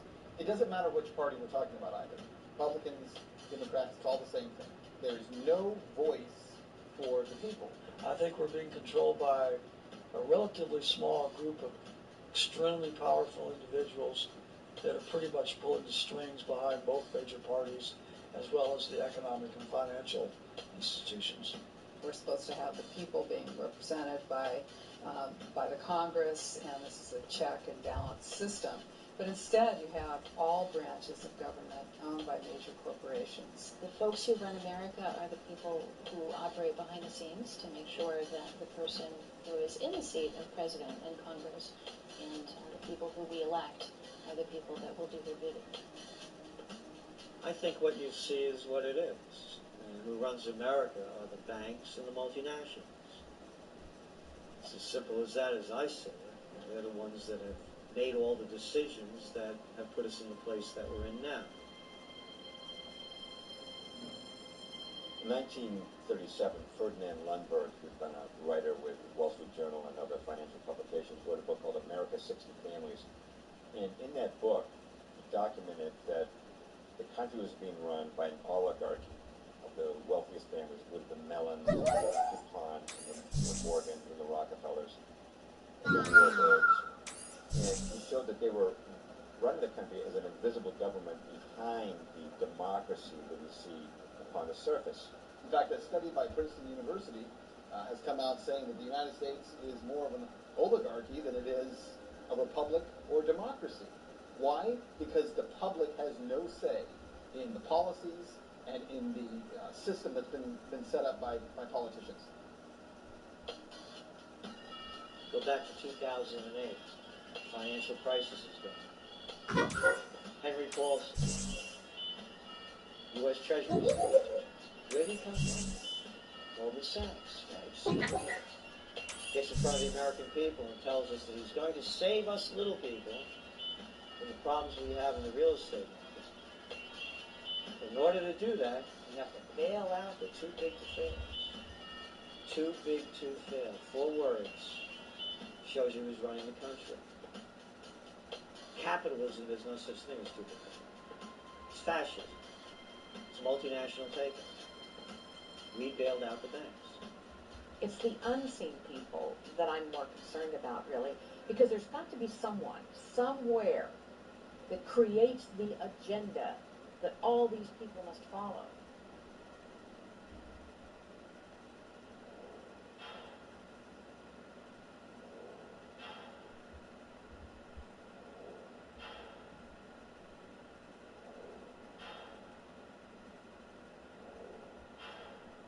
In the late 19th century, wealthy monopolists, most prominently John D. Rockefeller and J.P. Morgan, were growing in economic and political power.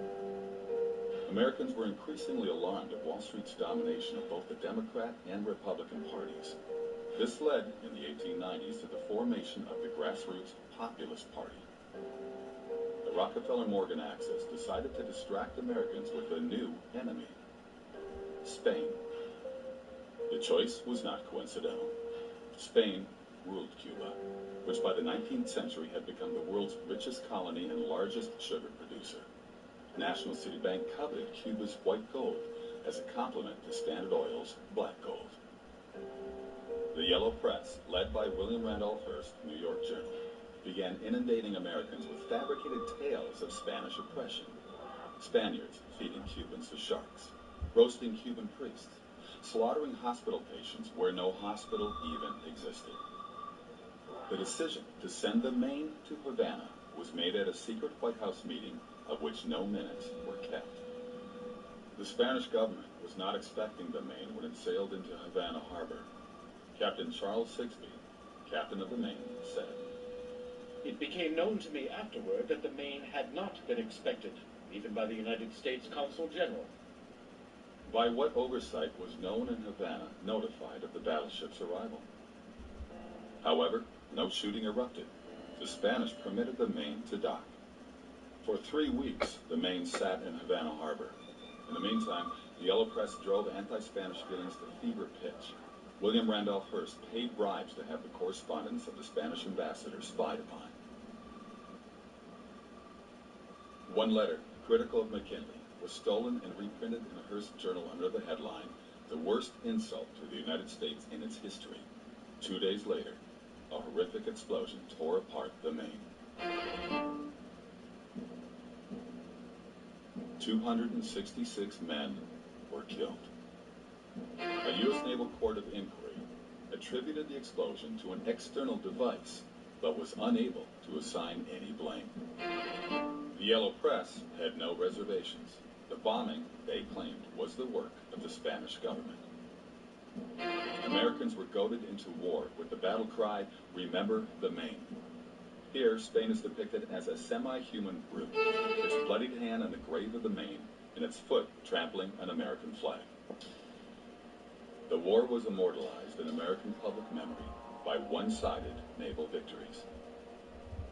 Teddy Roosevelt and his Rough Riders. And the charge up San Juan Hill. But did Spain really sink the Maine?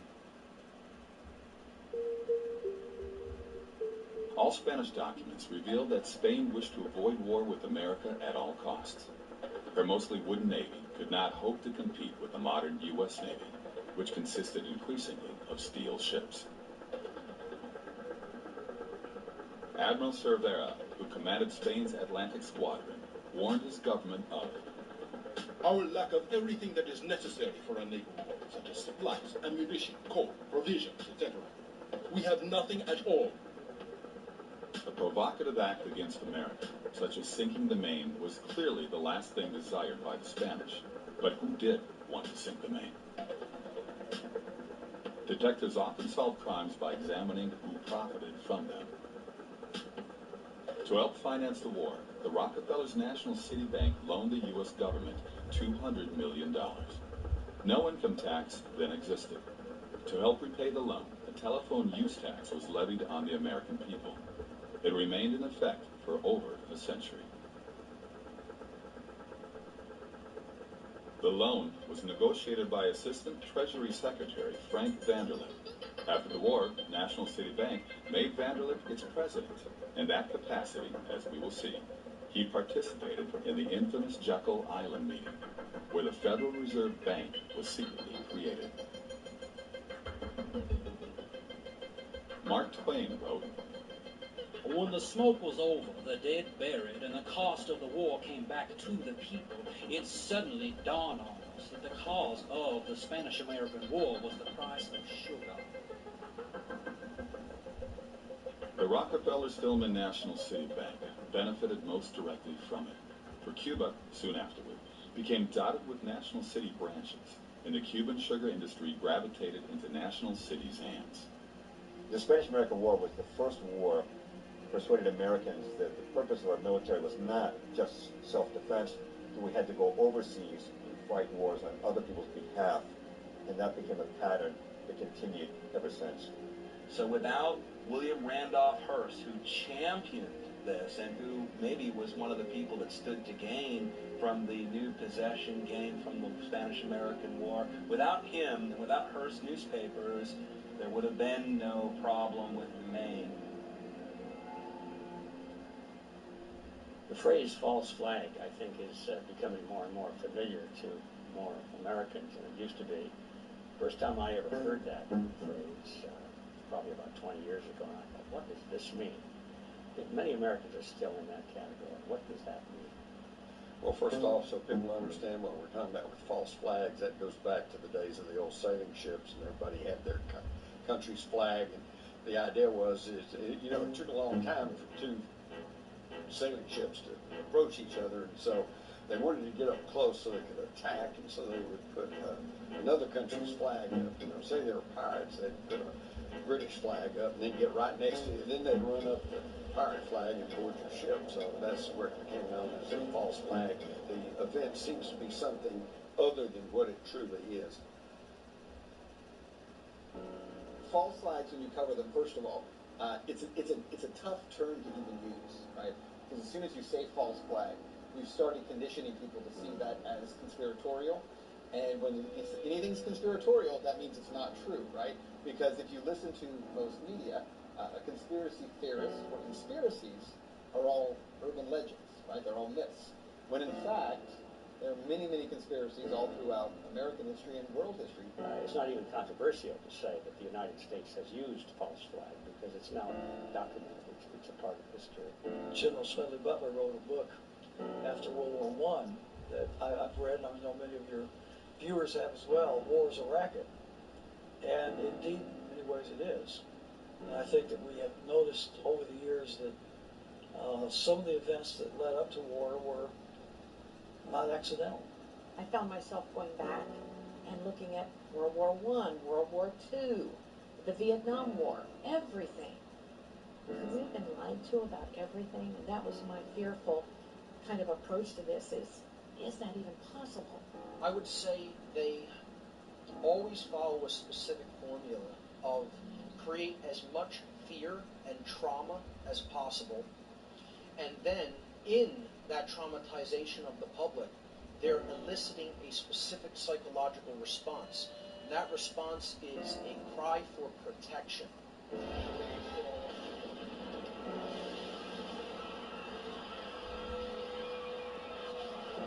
False flags have always been necessary to generate the kind of fear of outsiders or the imagined enemy that governments need in order to support the ridiculous policy of war in the first place. Stage one is brute force. Stage two is staging something or creating an external enemy so that you then become the rescuer and people do what you say out of sheer fear. And then stage three is really getting to the point where you don't even require enemies any longer, where you can simply convince people through psychological manipulation to do the thing that you want them to do.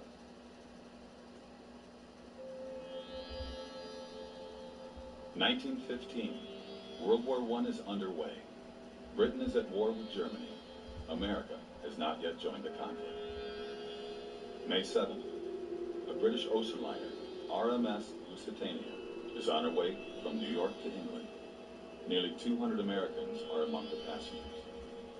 2:10 p.m. Off Ireland's southern coast, A torpedo from a German U-boat strikes the Lusitania. More than 1,000 on board lose their lives. On both sides of the Atlantic, the public is told the Germans sank the Lusitania simply to kill women and children. The tragedy fans outrage and moves America closer to declaring war. In propaganda, Germany replaces Spain as the eighth. Because nearly every conflict the U.S. has been involved in the 20th century has been based on a false flag pretext event, and the Lusitania is no different. That's how they got us into World War I. At the time, statesmen, senators, the American people in general wanted to mind their own business. They had a great industrial engine inside the United States. They were able to freely trade throughout the world and had no reason to engage in World War I. It wasn't their business. But unfortunately, the money powers had other interests at hand. At that point in the war, passenger ships and merchantmen were being armed. They were given orders to ram submarines. The submarines had no choice but to fire without warning. Why did the Germans really sink the Lusitania? Because her hull was loaded with munitions. 6 million rounds of rifle ammunition, over 50 tons of shrapnel shells, and more than 60 tons of military explosives, including aluminum powder and gun cotton. The Lusitania was struck by a single torpedo, followed moments later by a massive explosion. The mighty ship disappeared beneath the waves in just 18 minutes. At the U.S. hearing investigating the incident, a critical piece of evidence went missing. President Woodrow Wilson ordered that the Lusitania's original manifest listing her munitions be hidden in the archives of the U.S. Treasury. Even more significant, evidence the Lusitania was deliberately sent to her doom. The Lusitania was hauling munitions to the British that were going to be used against Germany in the war. And so the Germans took it out of the game. Prior to the incident, Winston Churchill, then head of the British Admiralty, had ordered a study done to determine the political impact if the Germans sank a British passenger ship with Americans on board. President Woodrow Wilson's top advisor, Edward Mandell House, was in England at the time as Wilson's emissary. In the morning, on the day the Lusitania sank, House met with Edward Grey, Britain's foreign minister. House recorded. We spoke of the probability of an ocean liner being sunk, and I told him if this were done, a flame of indignation would sweep across America, which would in itself probably carry us into the war.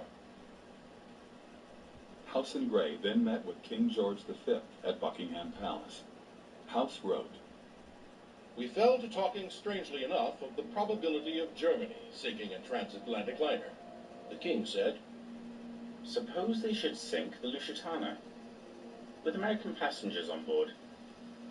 That afternoon, the Lusitania was torpedoed. The British Admiralty had been well aware of a U-boat's presence in the South Irish Sea, from decoded intercepts of German naval communications and reports of the sub's activity in that region. Contrary to protocol, no warships were sent to escort the Lusitania, even though 4 destroyers were lying idle in the nearby port of Milford Haven.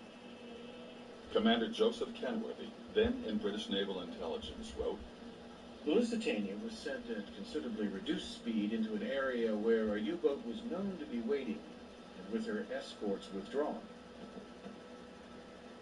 2 leading books in this affair are The Lusitania by British historian Colin Simpson and Room 40 by Patrick Beasley.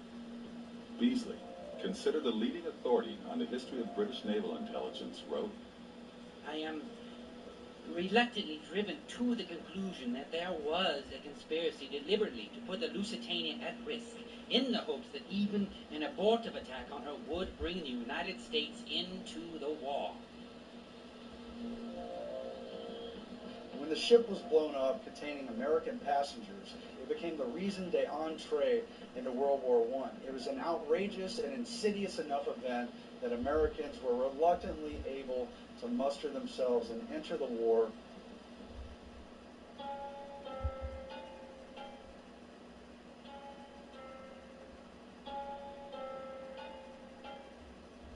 I think the most stunning example where there is so much historical evidence that no one even challenges anymore is the attack on Pearl Harbor. Every time that anniversary comes around, we focus on Pearl Harbor Day because we want people to know the truth and want them to stop buying into the lies. December 7, 1941. The Japanese Navy attacks the United States fleet at Pearl Harbor in Hawaii, sinking or heavily damaging 18 naval vessels and leaving over 2,000 Americans dead. This is the event that propels America into World War II. I had pretty much the same view that most Americans have, and that it was a dastardly attack. As President Roosevelt said, it was a day of infamy, you know. It goes down in history now for having been such a sad, sad time. December 7th, 1941, a date which will live in infamy. The United States of America was suddenly and deliberately attacked by naval and air forces of the Empire of Japan. Congress declares war, but the public wants to know why America was caught off guard. President Roosevelt appoints a commission to answer this question. The Roberts Commission was headed by Owen Roberts, a Supreme Court justice friendly with Roosevelt. The Roberts Commission declared that Washington officials had discharged their duties in an exemplary fashion. The fault for Pearl Harbor, it concluded, lay with their commanders in Hawaii, Pacific Fleet Commander Admiral Husband Kimmel and General Walter C. Short, the Army commanders in Hawaii. It's alleged these men failed to take adequate defensive and surveillance measures. The words dereliction of duty blazed on headlines across the country. Kimmel and Short were flooded with hate mail and received multiple death threats. It was claimed their negligence caused the deaths of thousands of Americans. Some members of Congress said the pair should be shot. Kimmel and Short, however, protested the Roberts Commission findings. Roberts had run an unusual hearing. Initially, evidence was heard without being recorded. Statements not made under oath. Kimmel and Short were denied the right to question witnesses or have fellow officers serve as legal counsel. The Commission's report omitted significant testimony. But we know behind the scenes that FDR knew quite a bit more. He was warned. And even behind that, FDR's shadow cabinet of advisors in the Council on Foreign Relations were provocating things behind the scenes. The American people were never meant to know the truth. In 1944, a congressional resolution mandated the trials. That August, the Navy Court of Inquiry and the Army Pearl Harbor Board convened. At these proceedings, the attorneys for Kimmel and Short presented proof that Washington had complete foreknowledge of the Pearl Harbor attack, but had withheld this information from the commanders in Hawaii. We needed one thing, which our own resources could not make available to us.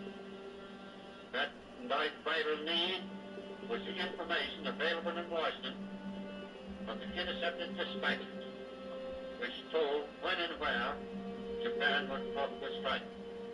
It is my conviction that action by the Navy Department at any one of these significant dates in furnishing me the information from the intercepted messages would have altered the events of December 7, 1941.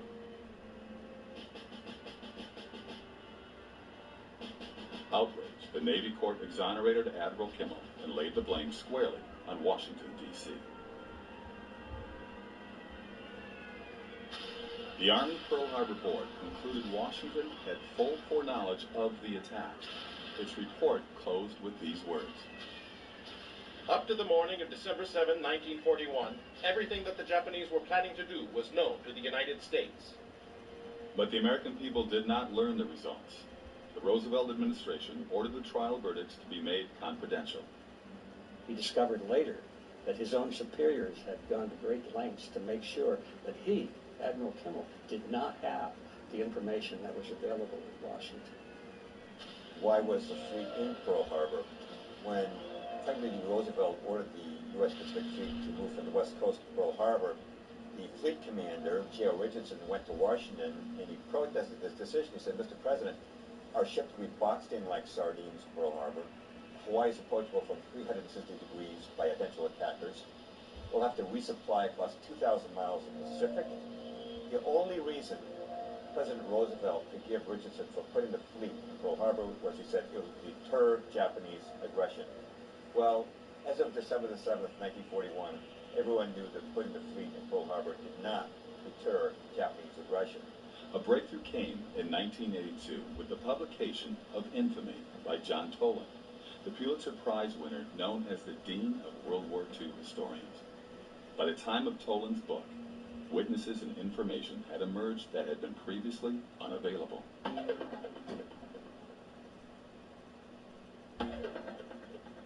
How did Washington know Pearl Harbor was coming? First, through decoded diplomatic messages. The Japanese used a code called Purple to communicate with their embassies and major consulates. Its complexity required enciphering and deciphering by machine. The Japanese considered the code unbreakable. But in 1940, U.S. Army cryptanalysts cracked it and devised a facsimile of the Japanese machine. As a result, U.S. intelligence was reading Japanese diplomatic messages, often on a same-day basis. Copies of the deciphered text were promptly delivered to President Roosevelt, as well as Army Chief of Staff General George Marshall and Secretary of State Cordell Hull.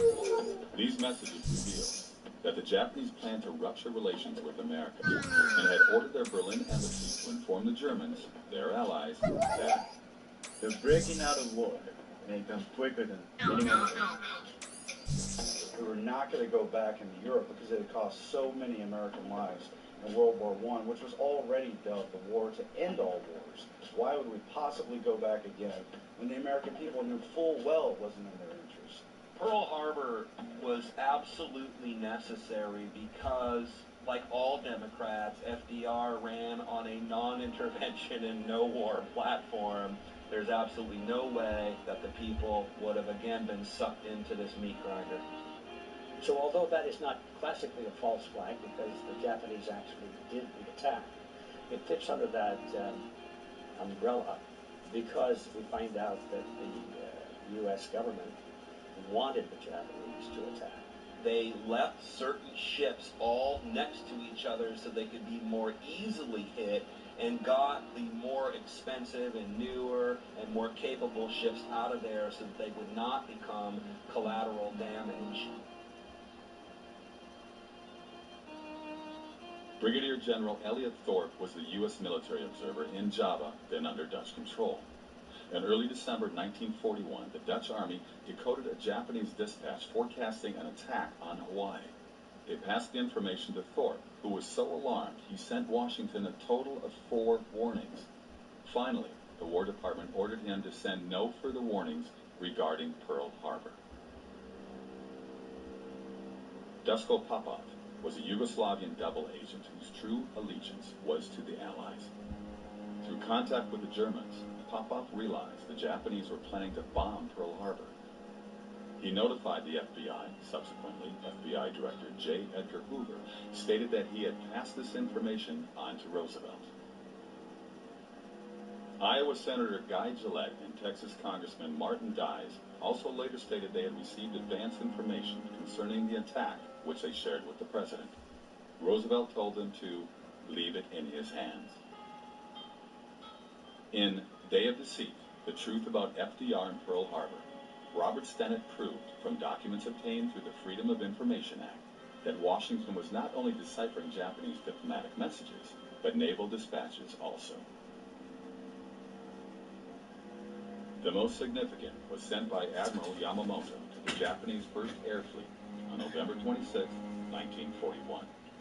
The task force, keeping its movement strictly secret and maintaining close guard against submarines and aircraft, shall advance into Hawaiian waters, and upon the very opening of hostilities, shall attack the main force of the United States fleet and deal it more broad. The first air raid is planned for the dawn of X day. Exact date to be given by later order.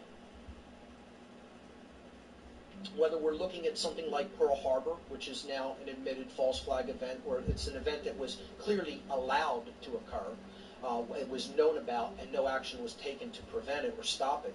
So that could qualify as a false flag event. Whether you're looking at an event that like the Gulf of Tonkin, which was a fake false flag event. It was something that we were told occurred and actually didn't even occur.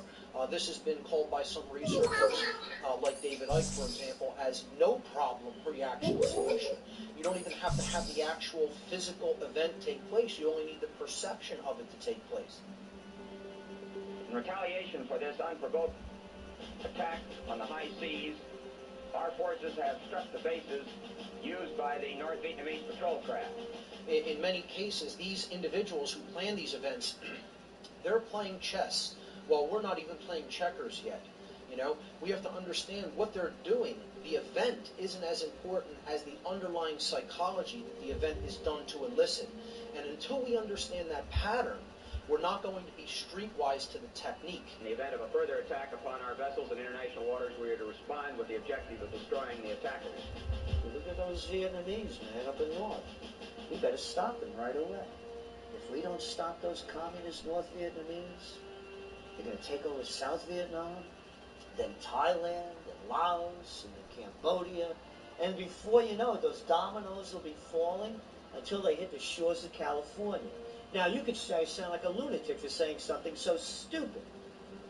But that's what was being said back then, and I know firsthand because I was prime draft age of that time.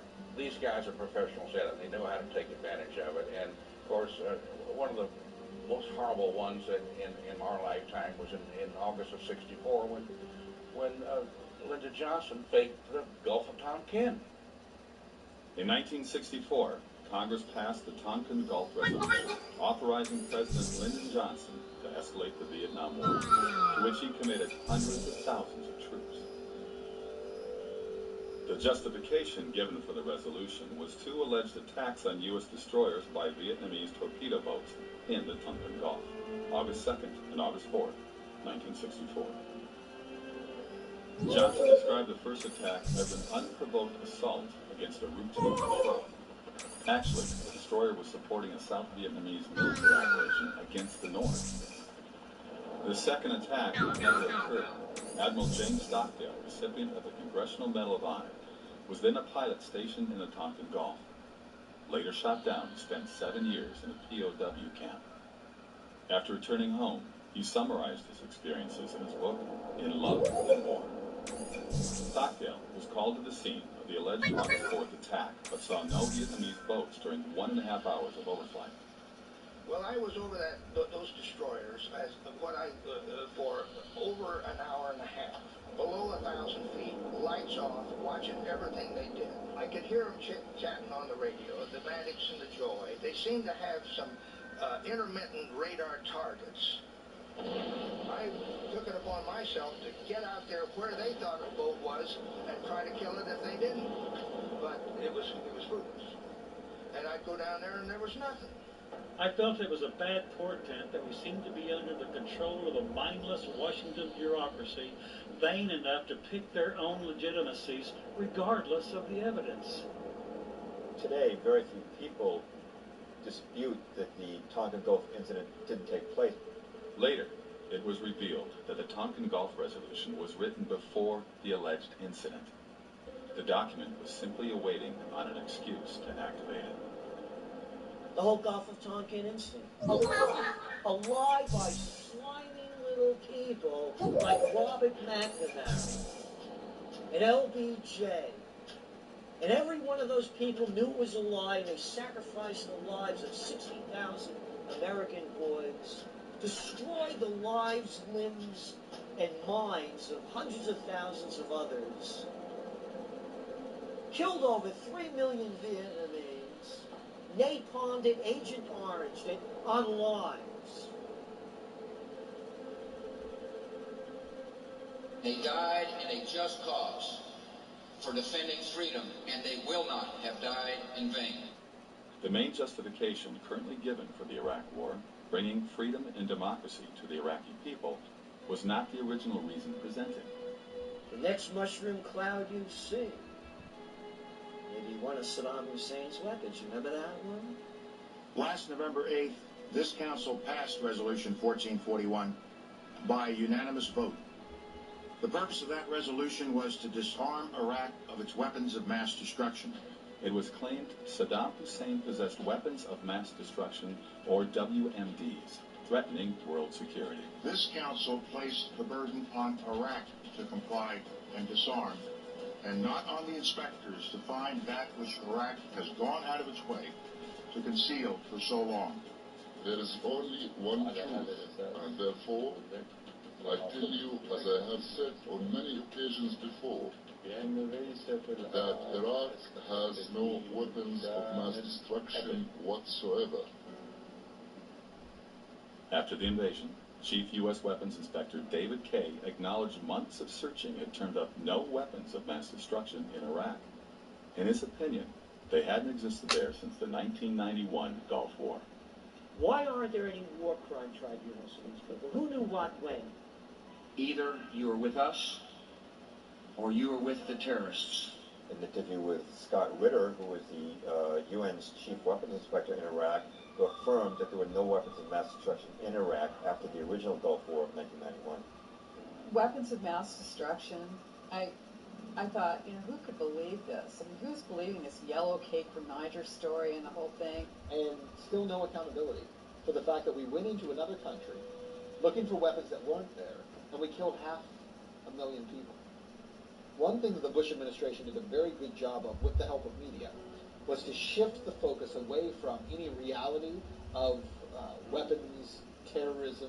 So what they did was the administration immediately shifted to, we're bringing democracy. Part of the reason we went into Iraq was the main reason we went into Iraq at the time was we thought he had weapons of mass destruction.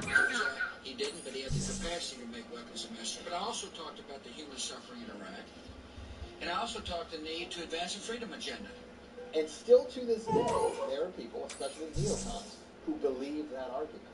That all these wars that we've had in the Middle East, which have again turned the Middle East into chaos, that have handed it over to Al-Qaeda so that we can go back, I guess, and fight them again later there, it was done so that freedom could come to an oppressed people. Colin Powell, who made such definite assertions before the UN, has admitted his claims were based on faulty intelligence. The little lying Colin Powell, putting up phony information in front of the UN.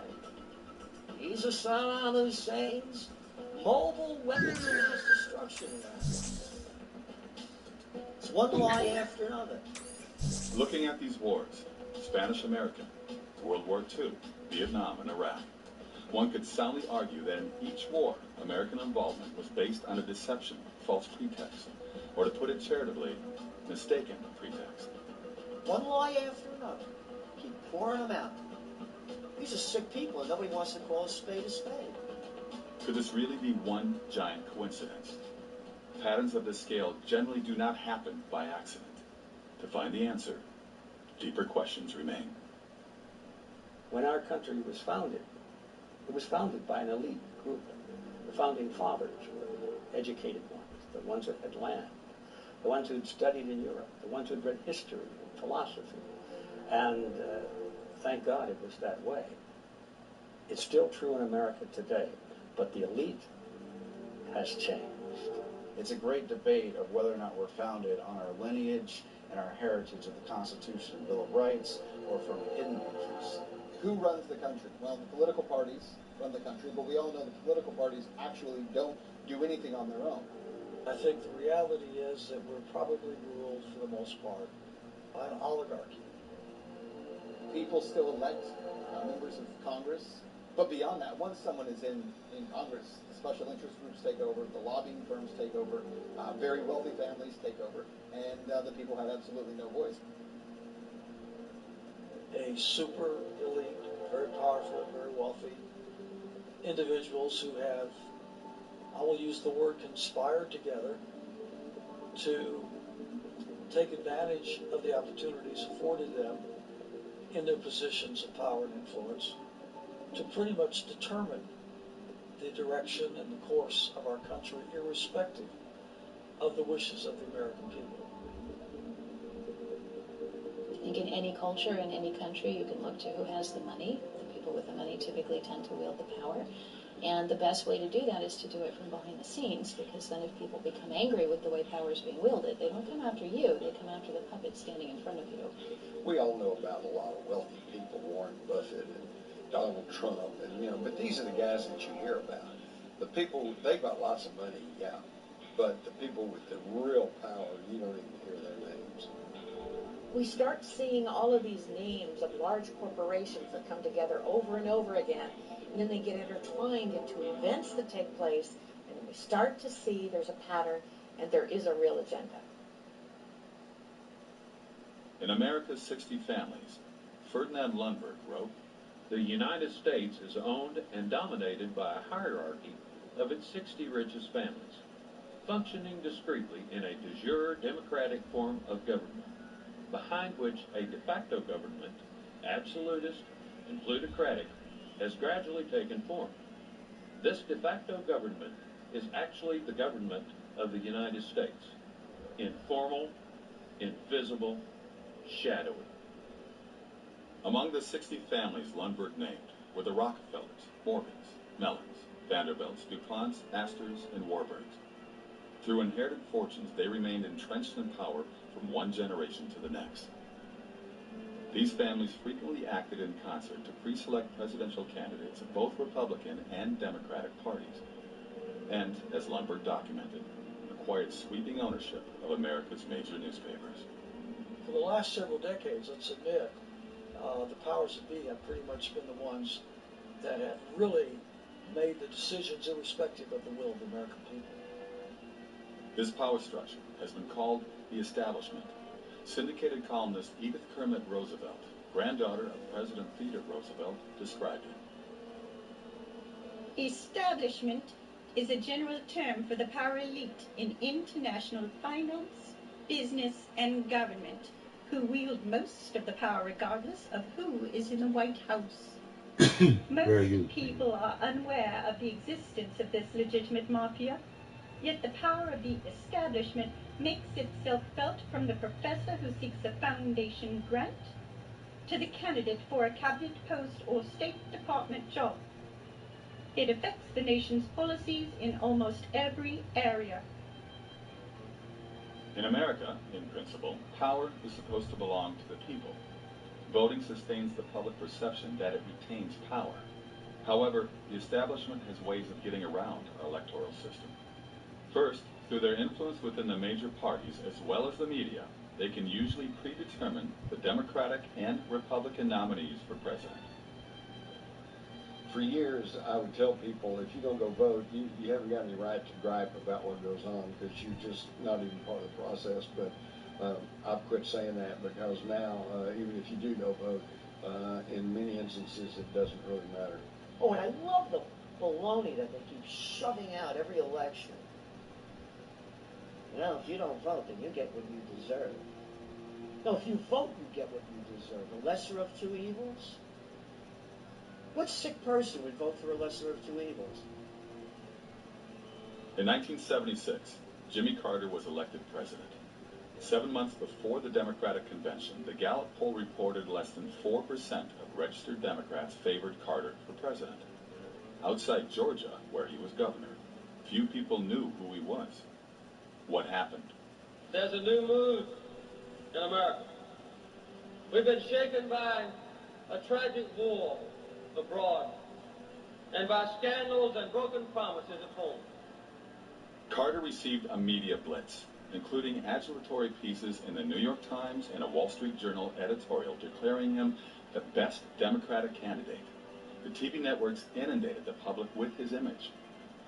Before the nominating convention, his picture appeared on Time's cover 3 times and Newsweek's cover twice. Time's cover artists were instructed to make him look as much like John F. Kennedy as possible. How did Carter acquire this media following? It began with dinner at the Tarrytown, New York estate of David Rockefeller.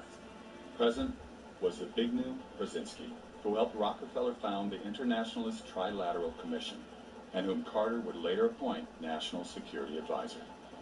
Senator Barry Goldwater said of this meeting, David Rockefeller and Zbigniew Brzezinski found Jimmy Carter to be their ideal candidate.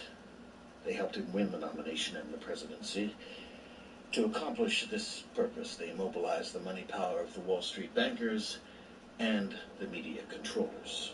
Carter thus received the nomination. A similar process has anointed campaigns of other major party presidential nominees of the last few decades. The people have no real say, including in who is elected to office in this country. I mean, consider this. In the United States, about 50% of the population are no longer affiliated with Republicans and Democrats. So 50% of the population is not voting for Republicans or Democrats.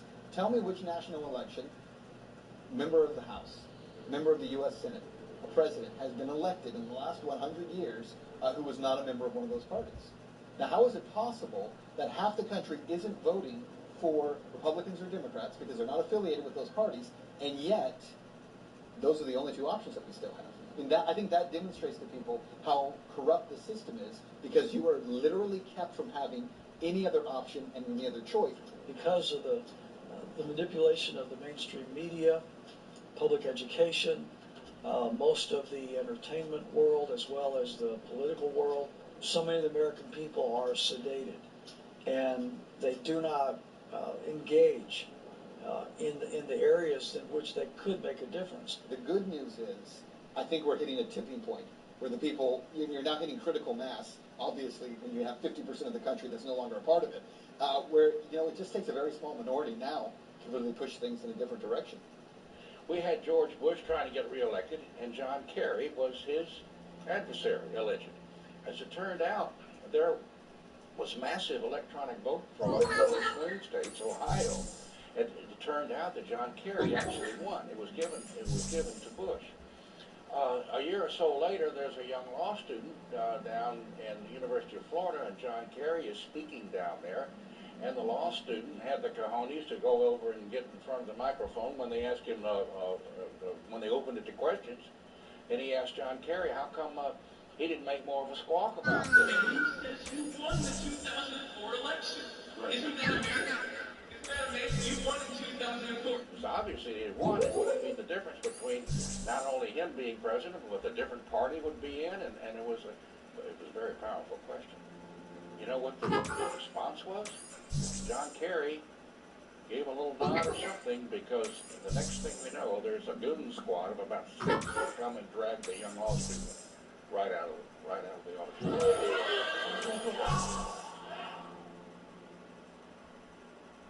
However, the establishment has an even more